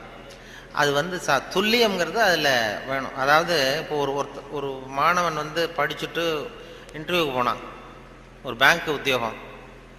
அங்கே கேள்வி கேட்டாங்க, 8ஐயும் 3ஐயும் பெருக்குனா என்னப்பான்னு. அவன் சொன்னான், 8ஐயும் 3ஐயும் பெருக்குனா 23ன்னு சொல்லிட்டான், வாய் தவறி சொல்லிட்டான். சரி போயிட்டு வான்ட்டாங்க இன்டர்வியூவில். வெளியில் வரும்பொழுது யோசித்தான், இது என்ன ஒரு சின்ன கணக்கு தானே கேட்டாங்க, இது தப்பாக சொல்லிட்டோமே, 8-3-23 சொல்லிட்டோமே, இது கூட தெரியலன்னா நமக்கு எப்படி பேங்க்கில் வேலை கிடைக்கும்? நிச்சயமாக நமக்கு இந்த வேலை இல்லை, ஏதோ உளறிவிட்டோம் அப்படின்னு சொல்லி போயிட்டான் வீட்டுக்கு. வீட்டுக்கு போனால் ஒரு வாரத்தில் அப்பாயின்மெண்ட் ஆர்டர் வந்துட்டுது அவனுக்கு, நீ வந்து வேலையில் சேர்ந்துக்கிடான்னு. உடனே அப்போ அவன் நினச்சானா, சரி நாம் பதில் சொன்னதை அவரும் சரியாக காதில் வாங்கலை போல இருக்கு, கேள்வி கேட்டவரும், அதனால் இதை சொல்லிடக்கூடாது, பேசாமல் போய் வேலையில் சேர்ந்துருவோம் அப்படின்னு போய் நேராக போய் வேலையில் சேர்ந்துட்டான்.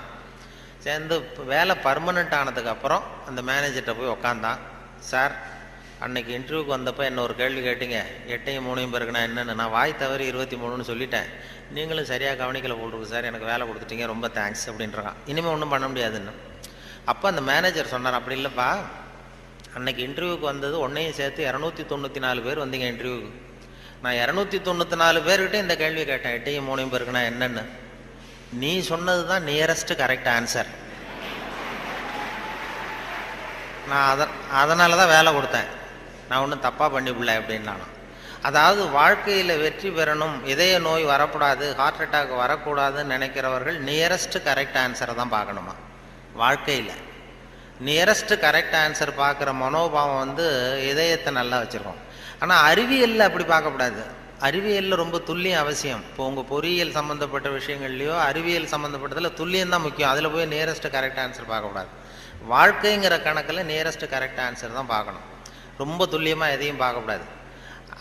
அறிவியல் வந்து துல்லியம் போச்சுன்னா போச்சு. இப்போ நம்ம ஒரு ராக்கெட் விடுறோம், செவ்வாய் கிரகத்துக்கு விட்டோம், புதன் கிரகத்தில் போய் இறங்கிவிட்டது, பரவாயில்ல ஒரு கிரகம் தானே வித்தியாசம் அப்படின்னு அதில் போய் அப்படி போகக்கூடாது. செவ்வாய்க்கு அடுத்தது புதன் தானே பரவாயில்லன்னு அப்படி போக முடியாது. அறிவியலில் துல்லியம் முக்கியம். வாழ்க்கைங்கிற விளையாட்டில் இந்த பர்ஃபெக்ஷன் பார்க்காதீங்கோ. பர்ஃபெக்ஷன் ஒன்று உலகத்தில் ஒன்றுமே கிடையாதான். பர்ஃபெக்ஷன் நானாக என் மனசில் ஒரு உருவத்தை வரைஞ்சிக்க வேண்டியது, படத்தை போட்டுக்கிறது, அதே மாதிரி எதிரில் இருக்கிறது இருக்கான்னு நான் பார்க்குறேன். நான் உள்ளுக்குள்ளே என்ன வரைஞ்சிருக்கணும் அதே மாதிரி இருந்ததுன்னா பர்ஃபெக்டுன்னு சொல்கிறேன், அது இல்லைன்னா அது சரியில்லைங்கிறேன். அதாவது கோளாறு நான் வரைஞ்ச படத்தில் இருக்கே தவிர பொருள் இல்லை. உலகத்தில் எது எப்படி இருக்கணுமோ அது அப்படி தான் இருக்குது. அழகாக இருக்கிற பொருளை நீங்கள் விரும்புவதில்லை, அழகாக இருக்கிற பொருளை நீங்கள் விரும்புவதில்லை, நீங்கள் விரும்புகிற பொருள் அழகாக இருக்கிறது அப்படிங்கிறது தான் உண்மை. அதனால தான் ஒரு நீக்ரோவுக்கு அவங்க புள்ள வந்து அழகாக இருக்குது, நமக்கு நம்ம பார்வைக்கு வித்தியாசமாக தெரியுது. அதனால் அந்த அழகுங்கிறதெல்லாம் வாழ்க்கைங்கிற கணக்கில் அந்த ரொம்ப துல்லியமெல்லாம் பார்த்து வாழ்க்கையை வீணாக்கி கொள்ளாதீர்கள்னு சொல்லுவாங்க. ஏன்னா மனிதனுக்கு வந்து இன்னும் சரியான விளக்கம் யாருமே கொடுத்ததில்லை. கிரேக்க அறிஞர்கள் தான் பெரிய அந்த வரை விளக்கணம் வகுக்கிறதுல ரொம்ப கெட்டிக்காரங்களாம். கிரேக்க அறிஞர்கள் ஒவ்வொன்றுக்கும் டெஃபனேஷன் வகுக்கிறதுல. அப்போ ஒரு குரூப் அறிஞர்கள் குழு கூடி உட்காந்து மனிதன் என்பவன் யார், மனிதன் அப்படின்னா அதுக்கு என்ன டெஃபனேஷன், ஒரு வரை விளக்கணம் வகுக்கணும்னு உட்காந்தாங்களாம். உட்காந்தா எல்லாம் வந்து இப்படி ஒவ்வொரு அறிஞரும் ஒரு யோசனை சொல்லியிருக்கிறார். மனிதன் என்பவன் ஒரு 2 கால் பிராணி அப்படின்னு எழுதிடலாம் சார் அப்படின்னது உடனே எல்லாம் ஏகமனதாக எல்லாம் சரி தான், சரியாக இருக்குது விளக்கம். மனிதன் என்பவன் 2 கால் பிராணி, சரியாக இருக்க ஒத்துக்கலாம்னு போனாங்க. அப்போ திடீர்னு ஒருத்தர் எழுந்திரிச்சு வெளில ஓடினாராம். போயிட்டு ஒரு திடுக்கிட்டுன்னு வெளில திரும்பி வந்து ஒரு சாக்கில் கொண்டாந்து அப்படி வச்சார் மேஜையில். இந்த சாக்குக்குள்ளே என்ன இருக்குன்னு கேட்டார் தலைவர், கூட்ட தலைவர். உங்கள் வரை விளக்கணப்படி உங்கள் டெஃபனேஷன் படி உள்ள ஒரு மனுஷன் இருக்கான், மனிதன் என்பவன் ஒரு 2 கால் பிராணின்னு தானே சொன்னீங்க அப்படின்னு சொல்லி திறந்தா ஒரு கோழி நிற்கிது. ஒரு கோழி இது 2 கால் பிராணி தானே, அப்போ இதுவும் ஒரு மனுஷன் தானே அப்படின்னானா. ஆகா, நம்ம டெஃபனேஷனில் ஏதோ ஒரு தப்பு, அதில் ஒரு திருத்தம் உண்டு பண்ணணும் அப்படின்னு சொல்லி இன்னொருத்தர் சொல்லியிருக்கார். நான் அதில் கொஞ்சம் ஒரு கரெக்ஷன் கொடுக்குறேன் சார் அப்படின்னு சொல்லி மனிதன் என்பவன் சிறகுகளற்ற 2 கால் பிராணி அப்படின்னு கொடுத்துருக்கான். உடனே இவன் மறுபடியும் எடுத்துகிட்டு ஓடனான், திரும்பி வந்தான், சாக்கு உள்ள மனுஷன் இருக்கான எடுத்தா அதே கோழி ரெக்கையெல்லாம் பிச்சு விட்டு நிறுத்தி வச்சிருக்கான். உங்கள் டெஃபினேஷன் படி மனுஷன் சிறகுகளற்ற 2 கால் பிராணி அப்படின்னு. அப்புறம் தான் அந்த கிரேக்க அறிஞர்களே சொல்லிட்டாங்களாம், மனிதனுக்கு அதாவது இப்போ ஏதாவது ஒன்றும் முடியலன்னா இப்போ நம்ம என்ன பண்ணுறோமோ அது மாதிரி அதே முடிவுக்கு வந்தாங்க. அதாவது சபை ஒத்தி வைக்கப்படுகிறது அப்படின்னு சொல்லிவிட்டு கடைசி வரைக்கும் அது டெஃபினேஷன் கொடுக்கல. மனிதனுக்கு வந்து விஞ்ஞானம் போட்டிருக்கிற வேலை வேறு. விஞ்ஞானம் கெமிஸ்ட்ரி என்ன சொல்லுதுன்னா, ஒரு சராசரி மனுஷ உடம்புல இருக்கிற கால்சியத்தை மட்டும் தனியாக எடுத்தால் ஒரு சின்ன ரூமுக்கு வெள்ளடிக்கலாம். ஒரு சராசரி மனுஷ உடம்புல இருக்கிற கொழுப்பை மட்டும் தனியாக எடுத்தால் ஒரு 10 சோப்பு கட்டி தயார் பண்ணலாம். ஒரு சராசரி மனுஷன் உடம்புல இருக்கிற பாஸ்பரஸை மட்டும் தனியாக எடுத்தால் ஒரு 40 நெருப்புக்குச்சி தயார் பண்ணலாம். ஒரு சராசரி மனுஷ உடம்புல இருக்கிற இரும்பு சத்தை மட்டும் தனியாக எடுத்தால் 2 கலாணி 2 செய்யலாம். இவ்வளவுக்கு மொத்தமாக விலை போட்டால் 42 ரூபா 50 காசு. இதுதான் கெமிஸ்ட்ரி நமக்கு போட்டிருக்கிற விலை. ஒரு மனுஷனுக்கு ரசாயன விஞ்ஞானம் போட்டிருக்கிற விலை அவ்வளவுதான். அவன் எப்போ அவன் அவனுடைய வேல்யூ கூடும்னா அவன் எப்படி நடந்துக்கிறாங்கிறத பொறுத்து தான். அதுவும் மனுஷன் உயிரோடு இருக்கிற வரைக்கும் தான் 42-50 காசு. மிருகங்கள் அவனை விட பெருசாக இருக்கு. செத்தத்துக்கு அப்புறம் வேல்யூ கூடுது. கடையில் பாருங்கள், உயிர் கோழி 50 ரூபா, உரித்த கோழி 60 ரூபான்னு போட்டுருவோம். செத்தத்துக்கு அப்புறம் 10 ரூபா கோழி போடும். மனுஷன் உயிர் மனிதன் 42 ரூபா 50 காசு, செத்த மனிதன் 52 ரூபா 60 காசு. அப்படின்னா நீயே வச்சுக்கடா போடான்ட்டு போடுவான். அது அப்படி எப்படி வாழணுங்கிற அந்த வாழ்க்கை நெறிகள்லாம் பெரியவர்கள் நிறைய பேர் அதை பற்றி இது பண்ணி சொல்கிறாங்க. அதனால தான் அவங்ககிட்டேருந்து கற்றுக்கிட்டு நம்ம நல்ல பழக்க வழக்கங்கள் நம்மக்கிட்ட இருக்கிற அந்த திருக்குறளை பற்றி இப்போ தான் அதை பற்றி நிறைய பேர் பேச ஆரம்பிச்சிருக்கிறாங்க. திருக்குறளுங்கிறது அதனுடைய அருமை பெருமையெல்லாம் எப்படி வந்தது போச்சுன்னு சொல்லி. திருக்குறள்லாம் சின்ன வயசில் நம்ம பாடத்திட்டத்தில் மனப்பாடம் பண்ணது தான். இப்போ அதை பற்றி ஆங்கில மொழிபெயர்ப்புலாம் நிறைய பெருசாக பண்டிதமணி கதிரேசன் செட்டியார் இருந்தார். அவருடைய மகன் கூட இங்கே இருந்தார்ல, தமிழ் துறையில் கதிர் தியாகராஜன். அவங்க அப்பா பண்டிதமணி கதிரேசன் செட்டியார். அவர் திருக்குறளை மனப்பாடம் பண்ணது எப்படின்னா, எதிரில் அவங்க வீட்டு வேலைக்காரனை உட்கார வச்சுக்குவாராம். இவர் உட்காந்துருப்பார். அவருக்கு கால் நடக்க முடியாது, கால் ஊனம். அதனால் எதிரில் வேலைக்காரனை உட்கார வச்சுட்டு அவன் கையில் திருக்குறள் புஸ்தகத்தை கொடுத்துட்றது. இவர் உட்காந்துக்கிட்டு, இந்த இடத்துல நான் முதலாளி கிடையாது, நீ வேலைக்காரன் கிடையாது, நான் திருக்குறளை வரிசையாக சொல்லிட்டு வருவேன், அது சரியாக இருக்கான்னு பார்த்துக்கிட்டே வா, ஏதாவது ஒரு சின்ன தப்பு சொல்லிட்டா கூட நீ என்ன முதலாளின்னு பார்க்காத, எழுந்திரிச்சு என் தலையில் ஓங்கி ஒரு கொட்டு வை அப்படின்னு. சரி முதலாளின்னு வாங்கி வச்சுக்கிட்டான். வாங்கி வச்சுட்டு சொல்லுங்கள் முதலாளின்னு உட்காந்தான். அகர முதல எழுத்தெல்லாம் ஆதி பகவன் முதற்றே உலகு அப்படின்னாரு. உடனே கிடுக்குன்னு கொஞ்சம் இருங்க முதலாளி அப்படின்னு சொல்லி எழுந்திரிச்சு ஓங்கி நங்குன்னு ஓட்டி விட்டான் தலையில். ஏன்டா கூட்டினா, நான் சரியாக தானடா சொன்னேன் அப்படின்னா, இல்லை நீங்கள் சொன்னது தப்பு முதலாளி, அகர முதல எழுத்தெல்லாம்னு நீங்கள் சொன்னீங்க, இந்த புஸ்தகத்தில் அகர முதல வெழுத்தெல்லாம்னு போட்டிருக்கு, அதனால் தப்பு அப்படின்னு டக்குன்னு இப்போ திருக்குறளை பிடிங்கிட்டாரான். இதே ரீதியில் போனால் நான் 1330 கொட்டு வாங்கணும் அவங்ககிட்ட, என் தலை தாங்காது, நான் பார்த்துக்கிறேன் போடான்ட்டாரான். அப்படிலாம் திருக்குறளை படித்து பெரிய இது பண்ணியிருக்கிறாங்க. அவருக்கு கால் ஊனம், பண்டிதன் கதிரேசன் செட்டியாருக்கு. அவருக்கு பாதுகாப்புக்குன்னு ஒருத்தனை வச்சுருந்தாரான், அவனுக்கும் கால் கிடையாது. அப்போ கேட்டிருக்காங்க, ஏங்க ஐயா நீங்கள் தான், உங்களுக்கு தான் கால் நடக்க முடியாது, நடமாட முடியல, கால் ஊனம், உங்களுக்கு பாதுகாப்புக்குன்னு ஒருத்தனை வச்சுருக்கீங்க, அவனுக்கும் கால் விளங்காமல் இருக்கு, கால் சரியில்லையே அப்படின்ட்டு இருக்காங்க. அப்போ அதை நான் அர்த்தத்தோடு தான் வச்சுருக்கேன்னாரான். என்ன அப்படின்னு கேட்டதுக்கு சொல்லியிருக்காரு, எனக்கு ஒரு ஆபத்துன்னு வரும்பொழுது இவன் விட்டுட்டு ஓடி போகாமல் இருக்கணும்ல, அதுக்காக தான் வச்சுருக்கேன் அப்படின்னு சொன்னாரான். அப்படிலாம் அந்த தலைமுறையில் திருக்குறளை பற்றி சொல்லுவாங்க. திருக்குறளை இப்போ பெரிய அதை பற்றி சான் ஸ்னைடர்னு ஒருத்தர், இப்போ அமெரிக்க பேராசிரியர், திருக்குறளை பற்றி 600 பக்கத்துக்கு 600 பக்கம் கற்கும் வழிகள்னு ஒரு புத்தகம் எழுதினாராம். ஹைவே டு லேர்னிங், அது ஒன்று ஹைவே டு லேர்னிங் அப்படிங்கிற புத்தகம் 600 பக்கம், 500 ரூபா விலை. அதாவது கற்கும் வழிகள்னு அமெரிக்காவில் இப்போ பிரபலமாக அந்த புத்தகம் வித்துக்கிட்டு இருக்கு. அதை படிச்சுட்டு நம்ம தமிழ் பேராசிரியர் ஒருத்தர் சொன்னாருங்க, இதுக்கு ஏன் 600 பக்கம் வேஸ்ட், நம்ம திருவள்ளுவர் ஒவ்வொரு வார்த்தையிலே பதில் சொல்லியிருக்காரு அப்படின்னார். கற்கும் வழிகளில் அவர் என்ன பண்ணியிருக்காருன்னா, சாப்டர் படிச்சார். Why we should read, how we should read, what we should read, when we should read அப்படின்னு 4 பிரிவாக பிரிச்சுக்கிட்டு எதை படிக்கணும், எப்படி படிக்கணும், ஏன் படிக்கணும், எப்போ படிக்கணும் அப்படிங்கிற மாதிரி பண்ணியிருக்கிறார்.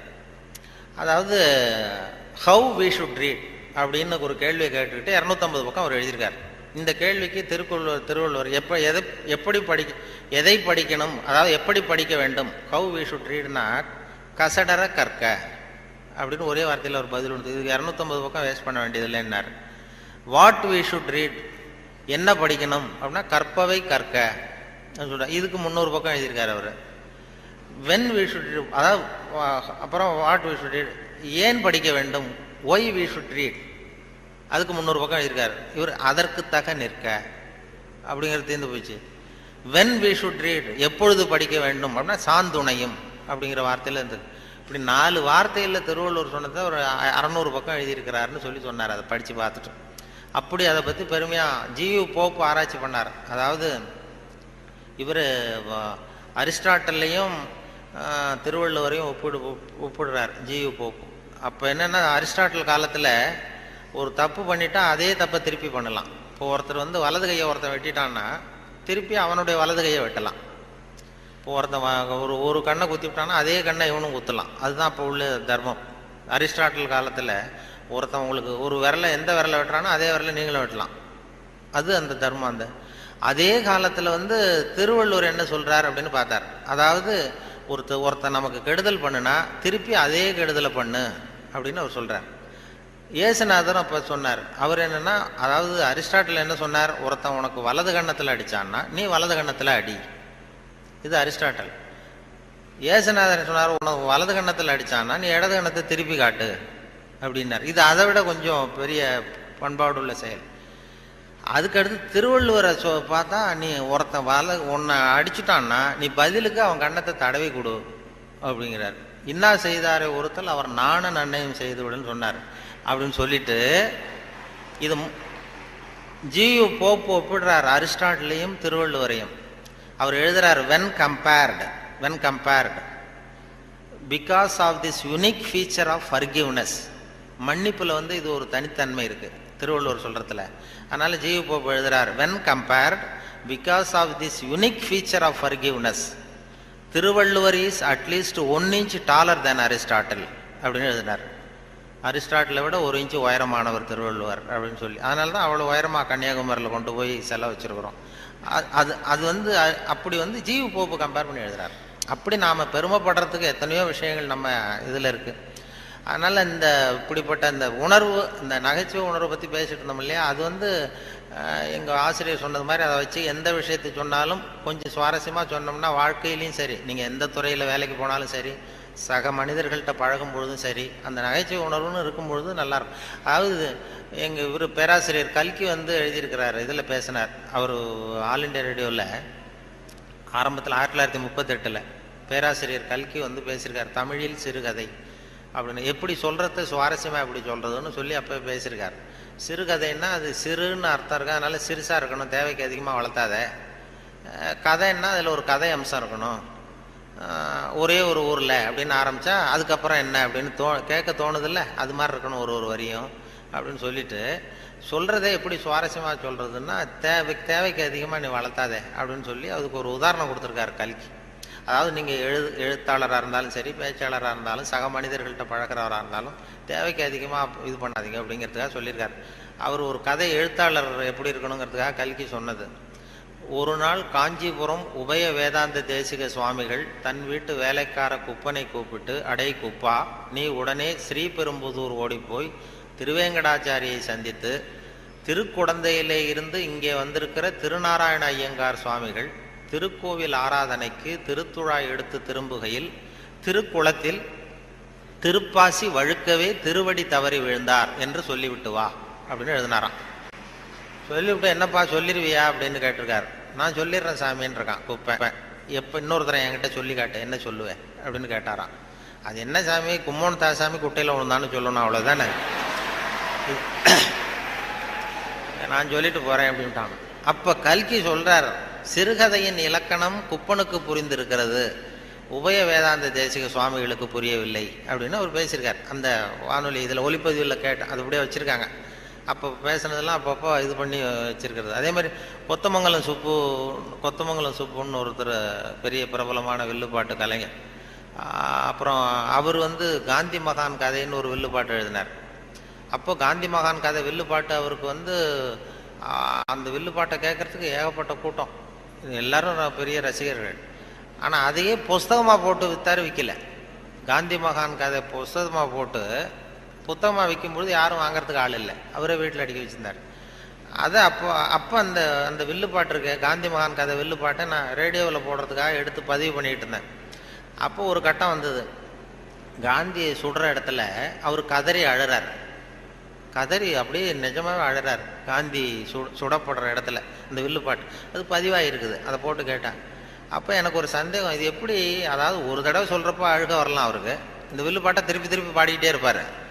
ஒரு 500 தடவை 600 தடவை சொல்லும்பொழுது 600வது தடவையும் காந்தியை சூடு பண்ணிகிட்டு இருக்கிறாங்க. அதனால நல்ல பழக்க வழக்கங்களை வந்து ஏற்படுத்திக்கணுங்கிறது தான் ரொம்ப முக்கியமான விஷயம். அதனால் இதில் எப்படி நான் சொன்னது மாதிரி எவ்வளவு நேரம் எதை தாக்கு பிடிக்கணும், குடும்பத்தில் வந்து ரொம்ப ஒரு அனுசரிப்புத்தன்மை, சகிப்புத்தன்மை இதெல்லாம் வேணுங்கிறத பற்றி நிறைய அந்த சின்ன சின்ன விஷயங்களாக தான் வானொலி சொல்கிறது உண்டு. இந்த நகைச்சுவைன்னு சொன்னதுனால அதை சேர்த்து சேர்த்து கதையாக சொல்கிறது உண்டு. சின்ன விஷயங்களை வந்து அப்படியே இப்போ குடும்பத்தில் வந்து ஒரு அனுசரிப்புத்தன்மை வேணும், வாழ்க்கைங்கிறது ஒரு பெரிய பிரயாணம், குடும்பத்தில் அனுசரிப்பு தன்மை வேணும் அப்படின்னா அப்போ அதுக்கு ஒரு கதை மாதிரி சொல்லிடுறது வானொலி ஊடகத்தில். இப்போ ஒரு குடும்பத்தில் கணவன் மனைவி 2 பேர் இருந்தாங்க. 2 பேருக்கு ஒரு குழந்தை பிறந்தது. அதுக்கு பேர் வைக்கிறதுல தகராறு வந்துட்டு தான். என்ன பேர் வைக்கிறதுன்னு அவன் சொல்கிறான் எங்கள் அப்பா பேர் தான் வைக்கணுங்கிறான். இந்த அம்மா சொல்லுது எங்கள் அப்பா பேர் தான் வைக்கணுங்குது. தகராறு. உடனே என்ன காலையிலேருந்து சண்டை குழந்தைக்கு பேர் வைக்கிறதுல. அதில் கூட ஒத்து போக முடியல. உடனே எதிர்த்து வீட்டுக்காரன் ஒருத்தன் வந்தான். வந்து என்ன உங்கள் வீட்டில் காலையிலேருந்து சண்டைன்னு கேட்டிருக்கான். அது ஏன் கேட்குறீங்க, இந்த குழந்தைக்கு பேர் வைக்கிறதுல தகராறு, நான் எங்கள் அப்பா பேரை வைக்கணுங்கிறேன், அவங்க அப்பா பேரை வைக்கணும்னு சொல்லுது, என்ன பண்ணுறது தெரியலன்னு தான் அவன் சொன்னானா. இது ஏன் சண்டை போடுறீங்க, எதிர்த்த வீட்டுக்காரன்னு நான் ஒருத்தன் எதுக்கு இருக்கேன், என்கிட்ட சொல்ல வேண்டியது தானே அப்படின்னு சொல்லிவிட்டு ஏன்ப்பா உங்கள் அப்பா பேர் என்னன்னு கேட்டிருக்கான். எங்கள் அப்பா பேர் சீனிவாசன் அப்படின்ட்டுருக்கான். சரிம்மா உங்கள் அப்பா பேர் என்ன, எங்கள் அப்பா பேர் கிருஷ்ணன். இவன் யோசித்தான். சரி குழந்தைக்கு சீனிவாச கோபாலகிருஷ்ணன் அப்படின்னு பேர் வச்சுருங்க, இதுக்கு ஏன் தகராறு அப்படின்ட்டு போயிட்டான். போனதுக்கப்புறம் இந்த இவங்க 2 பேரும் பேசிக்கிறாங்க. அது எப்படி இந்த சீனிவாசன் சரி கிருஷ்ணன் சரி, நடுவில் கோபாலம் எங்கேருந்து வந்தான். ஓடி போய் கூப்பிட்டு வந்தாங்களாம் அவனை. வாடா கிட்டவா, அது யாரா கோபாலன் அப்படின்னா அது எங்கள் அப்பா பேர், நீ அதை மட்டும் எதுக்கு விட்டுட்டு போற, சேர்த்து வச்சுக்கோனா. அதாவது 2 பேருக்குள்ள ஒரு அனுசரிப்பு தன்மை இல்லைன்னா கோபாலன்னு ஒருத்தன் குறுக்க வருவான். அப்படி வரும். அந்த வாழ்க்கையில் அனுசரிப்பு தன்மைங்கிறது ரொம்ப அவசியம். வாழ்க்கையில் ஒருத்தர் அனுசரித்து போகிறது, அதாவது சந்தேகப்படாமல் இருக்கணும்னு சொல்லுவாங்க. ஒரு பையன் புதுசாக ஒரு பொண்ணை கல்யாணம் பண்ணிட்டு வந்தான். எல்லாரும் என்ன பண்ணிட்டாங்க, ஏய் நீ கல்யாணம் பண்ணிட்டு வந்திருக்கேன், அந்த பொண்ணுக்கு காது கேட்காதுடா, காது சரியாக கேட்காது அப்படின்ட்டு இருக்காங்க. இவன் அதை எப்படி சோதனை பண்ணுறது, டெஸ்ட் பண்ணுறது, அப்படி நேராக கேட்டால் சண்டை வந்துடும், உனக்கு காது கேட்குதான்னு கேட்கக்கூடாது. வெளியில் போனான். வெளியில் போய் தெருவில் நின்றுக்கிட்டு இன்னைக்கு என்ன சாம்பார் அப்படின்னா பதிலே வரல. ஆகா நம்ம சந்தேகப்பட்டது சரிதான் அப்படின்னு முடிவு பண்ணிட்டான். அடுத்தது உள்ற வந்தான், வீட்டுக்குள்ளே நின்றுக்கிட்டு 2வது தடவை கேட்டான். கூடத்தில் நின்றுட்டு இன்னைக்கு என்ன சாம்பார் அப்படின்னா அப்பவும் பதில் வரல. சரி நம்ம மனைவிக்கு நம்ம சந்தேகப்பட்டு காது கேட்கல அப்படின்ட்டு அடுத்தது அடுப்பங்கரைக்கே போயிட்டான். அந்த பொண்ணு எதை சமைச்சிக்கிட்டு இருக்கு. அது கிட்ட போய் அது காது ஓரமாக இப்படி காயே வச்சுக்கிட்டு ரொம்ப சத்தம் போட்டு கத்துறான். 3வது தடவையா இன்னைக்கு என்ன சாம்பார்னு கத்துறான். அந்த பொண்ணு கொஞ்சம் கூட அலட்டிக்கல. மெதுவாக இவன் பக்கம் திரும்பி இவன் காது ஓரமாக சொல்லிச்சான், 3வது தடவையா சொல்கிறேன் முருங்கைக்காய் சாம்பார் அப்படின்னு தான்.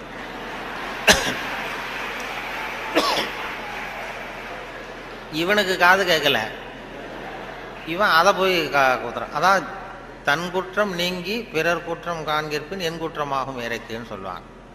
அதில் திருவள்ளுவர் இதில் என்னென்னா ரொம்ப கிட்டத்தில் நமக்கு புத்தி சொல்கிறவர் அவர் தான். மற்றவங்களாம் எட்டத்துலேருந்து சொல்லுவாங்க. நீங்கள் நல்லது செஞ்சால் எதுக்கும் கவலைப்படாதீங்க அப்படின்னு எத்தனையோ பேர் உபதேசம் பண்ணுவாங்க. நமக்கு நீ நல்ல காரியம் செய்கிறது நல்ல காரியமா, எதுக்கும் கவலைப்படாது, நீ பாட்டு செஞ்சுட்டு போடா அப்படிம்பாங்க.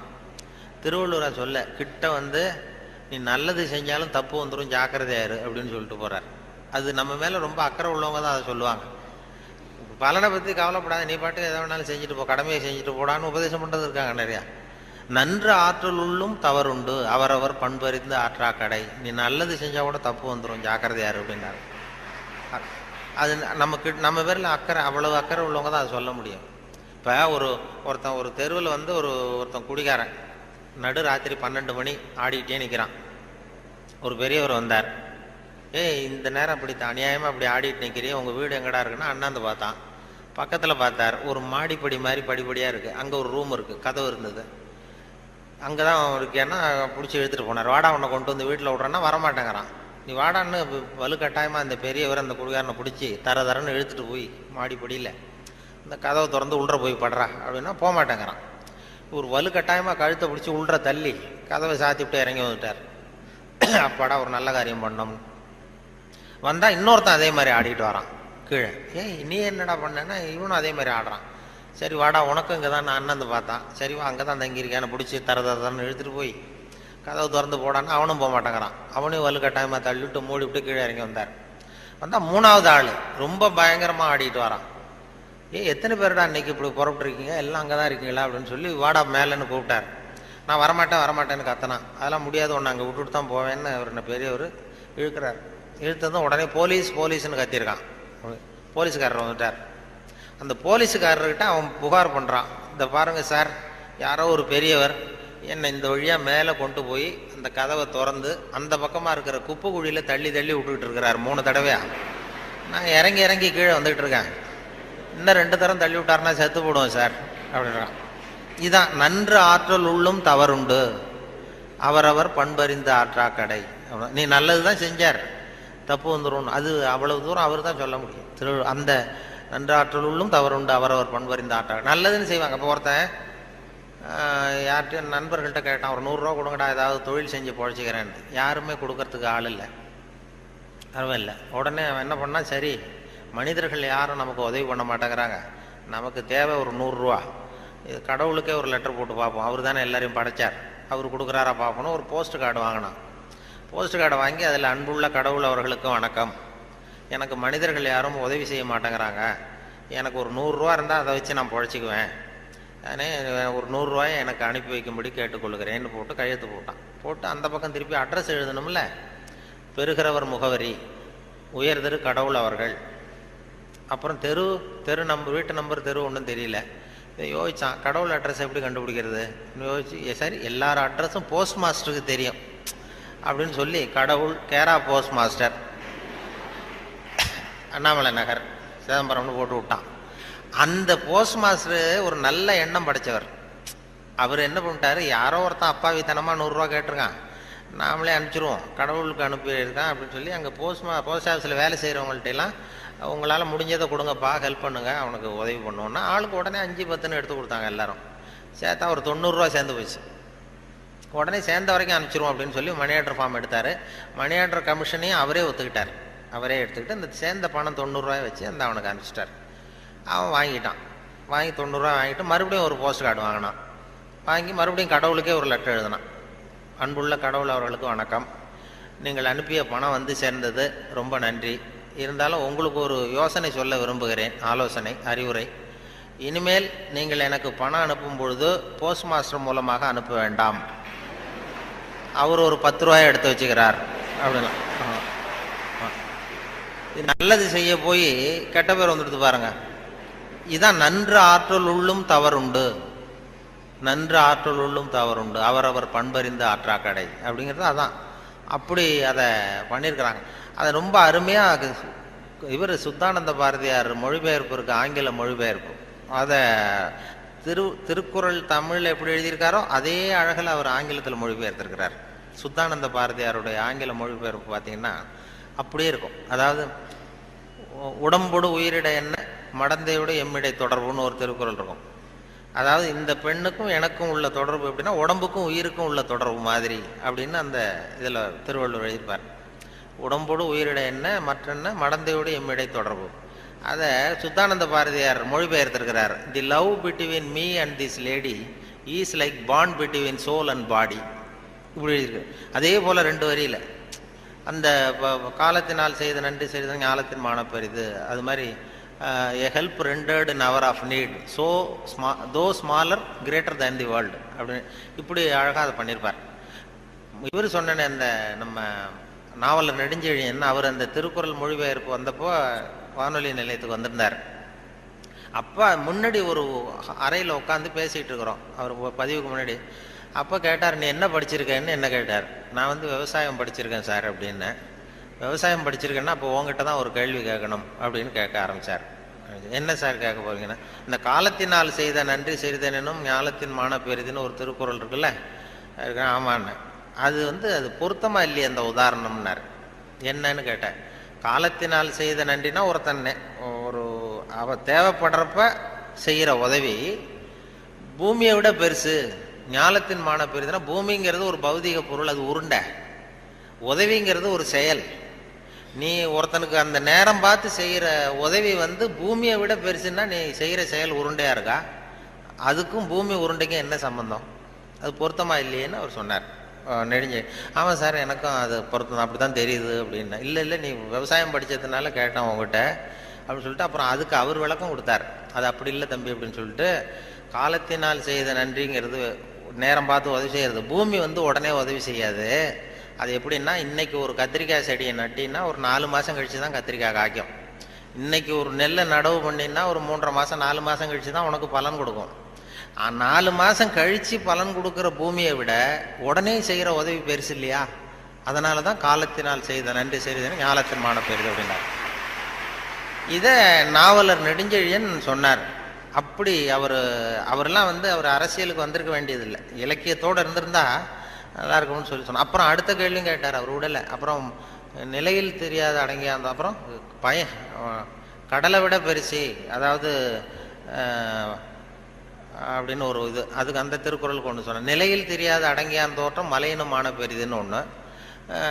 பயன் தூக்கார் செய்த உதவி நயன் தூக்கின் நன்றி கடலிற் பெரிது. அதாவது பயன் கருதாமல் செய்கிற உதவி கடலை விட பெருசுன்னு சொல்றாரு. கடல்ங்கிறது விரிந்தது. பயன் கருதாமல் செய்கிற உதவிக்கும் கடலுக்கும் என்ன சம்பந்தம்னு கேட்டார், இந்த முதல் கேள்வி மாதிரி. அப்புறம் அவரே விளக்கம் கொடுத்தார். கடல் பயன் கருதி தான் நமக்கு உதவி செய்யும். அதாவது நம்மகிட்ட இருக்கிற தண்ணி ஆவியாக போய் மறுபடியும் மேகமாகி மறுபடியும் மழையாக பொழிஞ்சு அந்த தண்ணி மறுபடியும் நம்மகிட்டே வந்துடும். அப்படிங்கிற பயன் கருதி கடல் உதவி செய்யுது. அதை விட பயன் கருதாமல் செய்கிற உதவி பெருசு இல்லையா? அதனால தான் கடலை விட பெருசுன்னு சொன்னார் அப்படின்னு சொல்லி அவர் விளக்கம் அதை கொடுத்தார். இப்போ நிலையில் தெரியாத அடங்கியான் தோற்றம் மலையினுமான பெரிது. அதாவது மனசு அடங்கவனவன் மலையை விட பெருசு அப்படின்னா மலை அசையாமல் இருக்கிறது ஒன்றும் அதிசயம் இல்லை, மனம் அசையாமல் இருக்கிறது தான் அதிசயம். அதனால் மலையை விட பெருசுன்னு சொல்லி அவர் விளக்கம் கொடுத்துட்டு போனார். மனசை அசையாமல் வச்சுருக்கிறது ரொம்ப கஷ்டம். அது சொல்லிடலாம், மனசை நான் கட்டுப்படுத்துகிறேன்னு. ஒருத்தன் நான் என்ன பெரிய பெரிய துறவிகள்லாம் நான் மனசை கட்டுப்படுத்துகிறேன்னு ஒருத்தன் சவால் விட்டுட்டு போனானா, போய் என்ன பண்ணுறதுன்னா ஒரு நடுக்காட்டில் போய் உட்காந்துக்கிட்டான். மனசை கட்டுப்படுத்துறது என்ன பெரிய காரியம் நான் பண்ணுறேன் அப்படின்ட்டு அப்படியே உட்காந்தான். உட்காந்து பார்த்தா எதிரில் ஒத்தையடி பாதை, அதில் ஒரு நடனம் ஆடுற பொண்ணு போயிட்டுருக்கு. டான்ஸு ஸ்கூல் ஒன்று, டான்ஸு கற்றுக்கிறதுக்கு போயிட்டுருக்கு. இது என்ன இவ்வளோ தூரம் உட்காந்துருக்குறோம், இப்போவும் நமக்கு தொந்தரவாக இருக்குதே, கண்ணு இடைஞ்சலாக இருக்கேன்னு சொல்லி பார்த்தான். 8 மணிக்கு கிளாஸு தினம் போயிட்டுருக்கு. இப்போ பார்த்தான், ஒரு துணியை எடுத்து கண்ணை கட்டிட்டு உட்காந்துட்டான். இனிமேல் பார்த்துக்கோ, இனிமேல் ஒன்றும் ஆகாதுன்னு. மறுநாள் உட்காந்தா 8 மணிக்கு அந்த காலில் கட்டியிருக்கிற சலங்கை சத்தம் கேட்டுதான், ஜல் ஜல்லுன்னு. இது ஏது காது தொந்தரவாக இருக்குது அப்படின்னு சொல்லி காதையும் கட்டிவிட்டான். கண்ணையும் கட்டிவிட்டான். இனிமேல் ஒன்றும் இப்போ பிரச்சனை இல்லை. மறுநாள் காலையில் 8 மணிக்கு அது தலையில் வச்சிருக்கிற பூ வாசம் அடிச்சிருக்கு. இந்த பொண்ணு மூக்கையும் கட்டிவிட்டான். கண்ணு காது மூக்கையும் கட்டிவிட்டு இனிமேல் நான் மனசை கட்டுப்படுத்துறேன்னு உட்காந்தானா. மறுநாள் காலையில் 8 மணி ஆச்சு. அப்போ இவன் மனசு நினச்சிதான், இந்நேரம் அவள் போயிட்டு இருப்பா அப்படின்னு. இதை விட அசையாமல் இருந்ததுன்னா அது மலையை விட பெருசு மனசு. நிலையில் தெரியாத அடங்கியான் தோற்றம் மலையினும் மான பெரிதுன்னா அதுதான். மலை அசையாமல் இருக்கிறது ஒன்றும் பெரிய ஆச்சரியம் இல்லை, மனசு அசையாமல் இருந்ததுன்னா அது பெரிய அதிசயம் அப்படின்னு சொல்லி அதுக்கு விளக்கம் அவர்கள் கொடுத்துக்கிட்டு இருந்தாங்க. அப்படி நிறைய அதை பற்றி நிறைய பண்ணுறாங்க. அதனால் நமக்கு உங்களுடைய எவ்வளவு நேரம் ஆச்சுன்னு தெரியல, எப்போ முடிக்கிறதுன்னு தெரியல. அது ஒரு கடிகாரம் வச்சா பரவாயில்ல. கடிகாரம் சொல்லுவாங்க பேச்சாளர்கள், சில பேச்சாளர்கள் ஆரம்பிச்சிருவாங்க, முடிக்க முடியாது, எப்போ முடிக்கிறதுன்னு தெரியாது. நெடுஞ்செழியனை பற்றி பேரறிஞர் அண்ணா சொல்கிறது உண்டு. நெடுஞ்செழியன் கூட்டம் நெடுஞ்செழியன் பேச முடிக்கும் பொழுது அண்ணா சொல்லுவார், அவர் ஒரு பேசி முடிக்க போனார்னா அந்த பிளேன் அப்படி இறங்குறதுக்கு முன்னாடி 2 ரவுண்ட் அடிக்குது இல்லை மேலே, அது மாதிரி ஒரு 2 ரவுண்ட் அடிச்சுட்டு அப்புறம் தான் கீழே இறங்குவார் அப்படின்னு சொல்லி வேடிக்கை சொல்லுவார். அது மாதிரி பேச்சாளர்களுக்கு இப்போ ஒரு பேச்சாளர் பேசிக்கிட்டே இருந்தாராம், எவ்வளோ நேரம் ஆச்சுன்னு தெரியல. அப்புறம் சொல்லியிருக்காரு, ஐயோ உங்களை ரொம்ப நேரம் போர் அடிச்சிட்டேன் போல் இருக்கு, எனக்கு நேரம் போனதே தெரியல, கடிகாரத்தை பார்க்க மறந்துட்டேன் சார், மன்னிச்சுங்கன்னு இருக்கார். அப்போ ஒருத்தர் கோபமாக எழுந்திரிச்சு சொன்னாராம், ஏன்யா கடிகாரத்தை தான் பார்க்க மறந்த, பின்னாடி மாட்டிருக்கிற கேலண்டரையாவது பார்க்கக்கூடாதா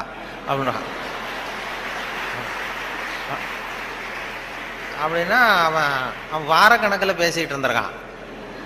போன ஆரம்பத்தில் முடித்து இந்த விழா முடிகிற வரைக்கும் பேசிகிட்டு இருக்கிறது மாதிரி ஆகிடும்.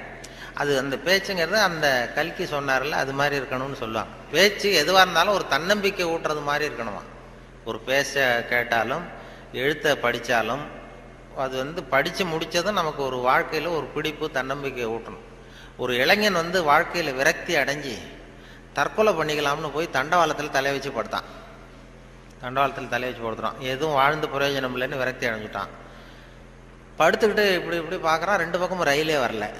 இது என்னடா தற்கொலை கூட பண்ணுறது சாத்தியமா இல்லையே அப்படின்னு பார்த்தான். அப்போ யாரோ ஒருத்தர் ஒரு பக்கத்தில் ஒரு பெரிய மைதானம், ஒரு பெரிய பேச்சாளர் பேசிகிட்டு இருக்காரு. ஆகா அங்கே யாரோ ஒருத்தர் பேசுகிறாரு, அதையாவது போய் கேட்டுட்டு வருவோம் கொஞ்சம் நேரம், இங்கே போர் அடிக்குது, அதுக்கப்புறம் தண்டவாளத்தில் தலையை வச்சு படுத்துருவோம் அப்படின்னு எழுந்திரிச்சு போனான். அங்கே போனால் ஒரு 2000 பேர் உட்காந்துருக்காங்க மைதானத்தில்.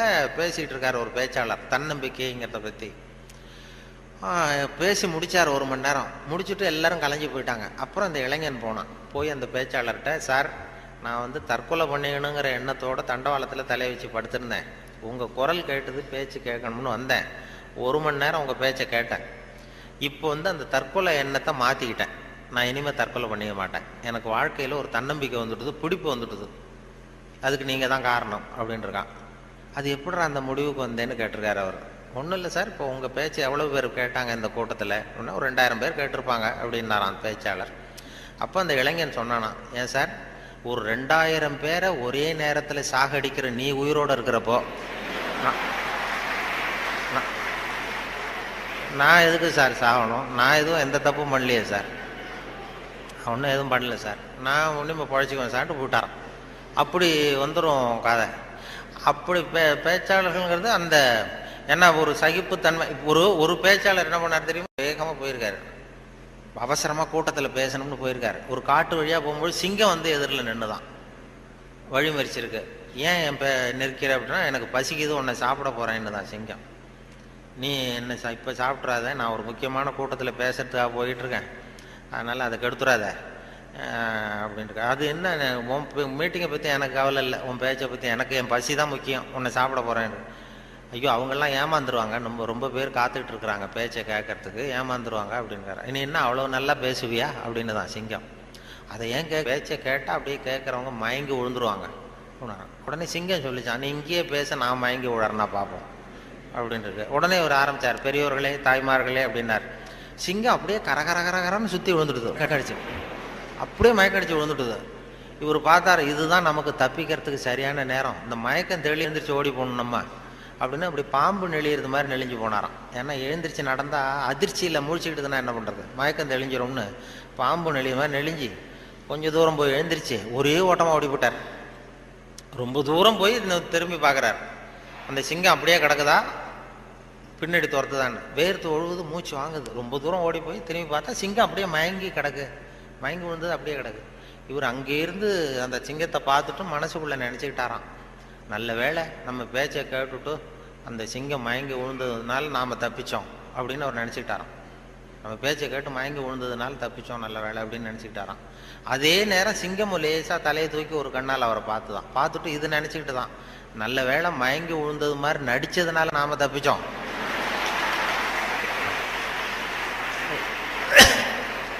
இல்லைன்னா அவன் பேசியே கொண்டிருப்பான் நம்மளை அப்படின்னு அது நினச்சிதான். இப்போ எதுக்கு இது சொல்கிறேன்னா, இப்போ உங்கள் முகத்தையெல்லாம் பார்த்தா அந்த சிங்கத்தோட முகம் மாதிரி தெரியுது எனக்கு. ஆமாம், அது என்ன, எந்த எந்த இதில் இருக்கீங்க என்ன ஏதுன்னு அது புரிஞ்சுக்கிறது ரொம்ப கஷ்டம். ஆனால் இது மாதிரி நேரத்தில் நல்ல பழக்க வழக்கங்களை வளர்த்தலாம். சகிப்புத்தன்மைங்கிறது ஒரு பெரிய முக்கியம். இன்டர்நேஷ்னல் இயர் ஆஃப் டாலரன்ஸ்னு கொண்டாடினாங்க. சர்வதேச சகிப்புத்தன்மை ஆண்டுன்னு 1995 இன்டர்நேஷ்னல் இயர் ஆஃப் டாலரன்ஸ், சர்வதேச சகிப்புத்தன்மை ஆண்டு.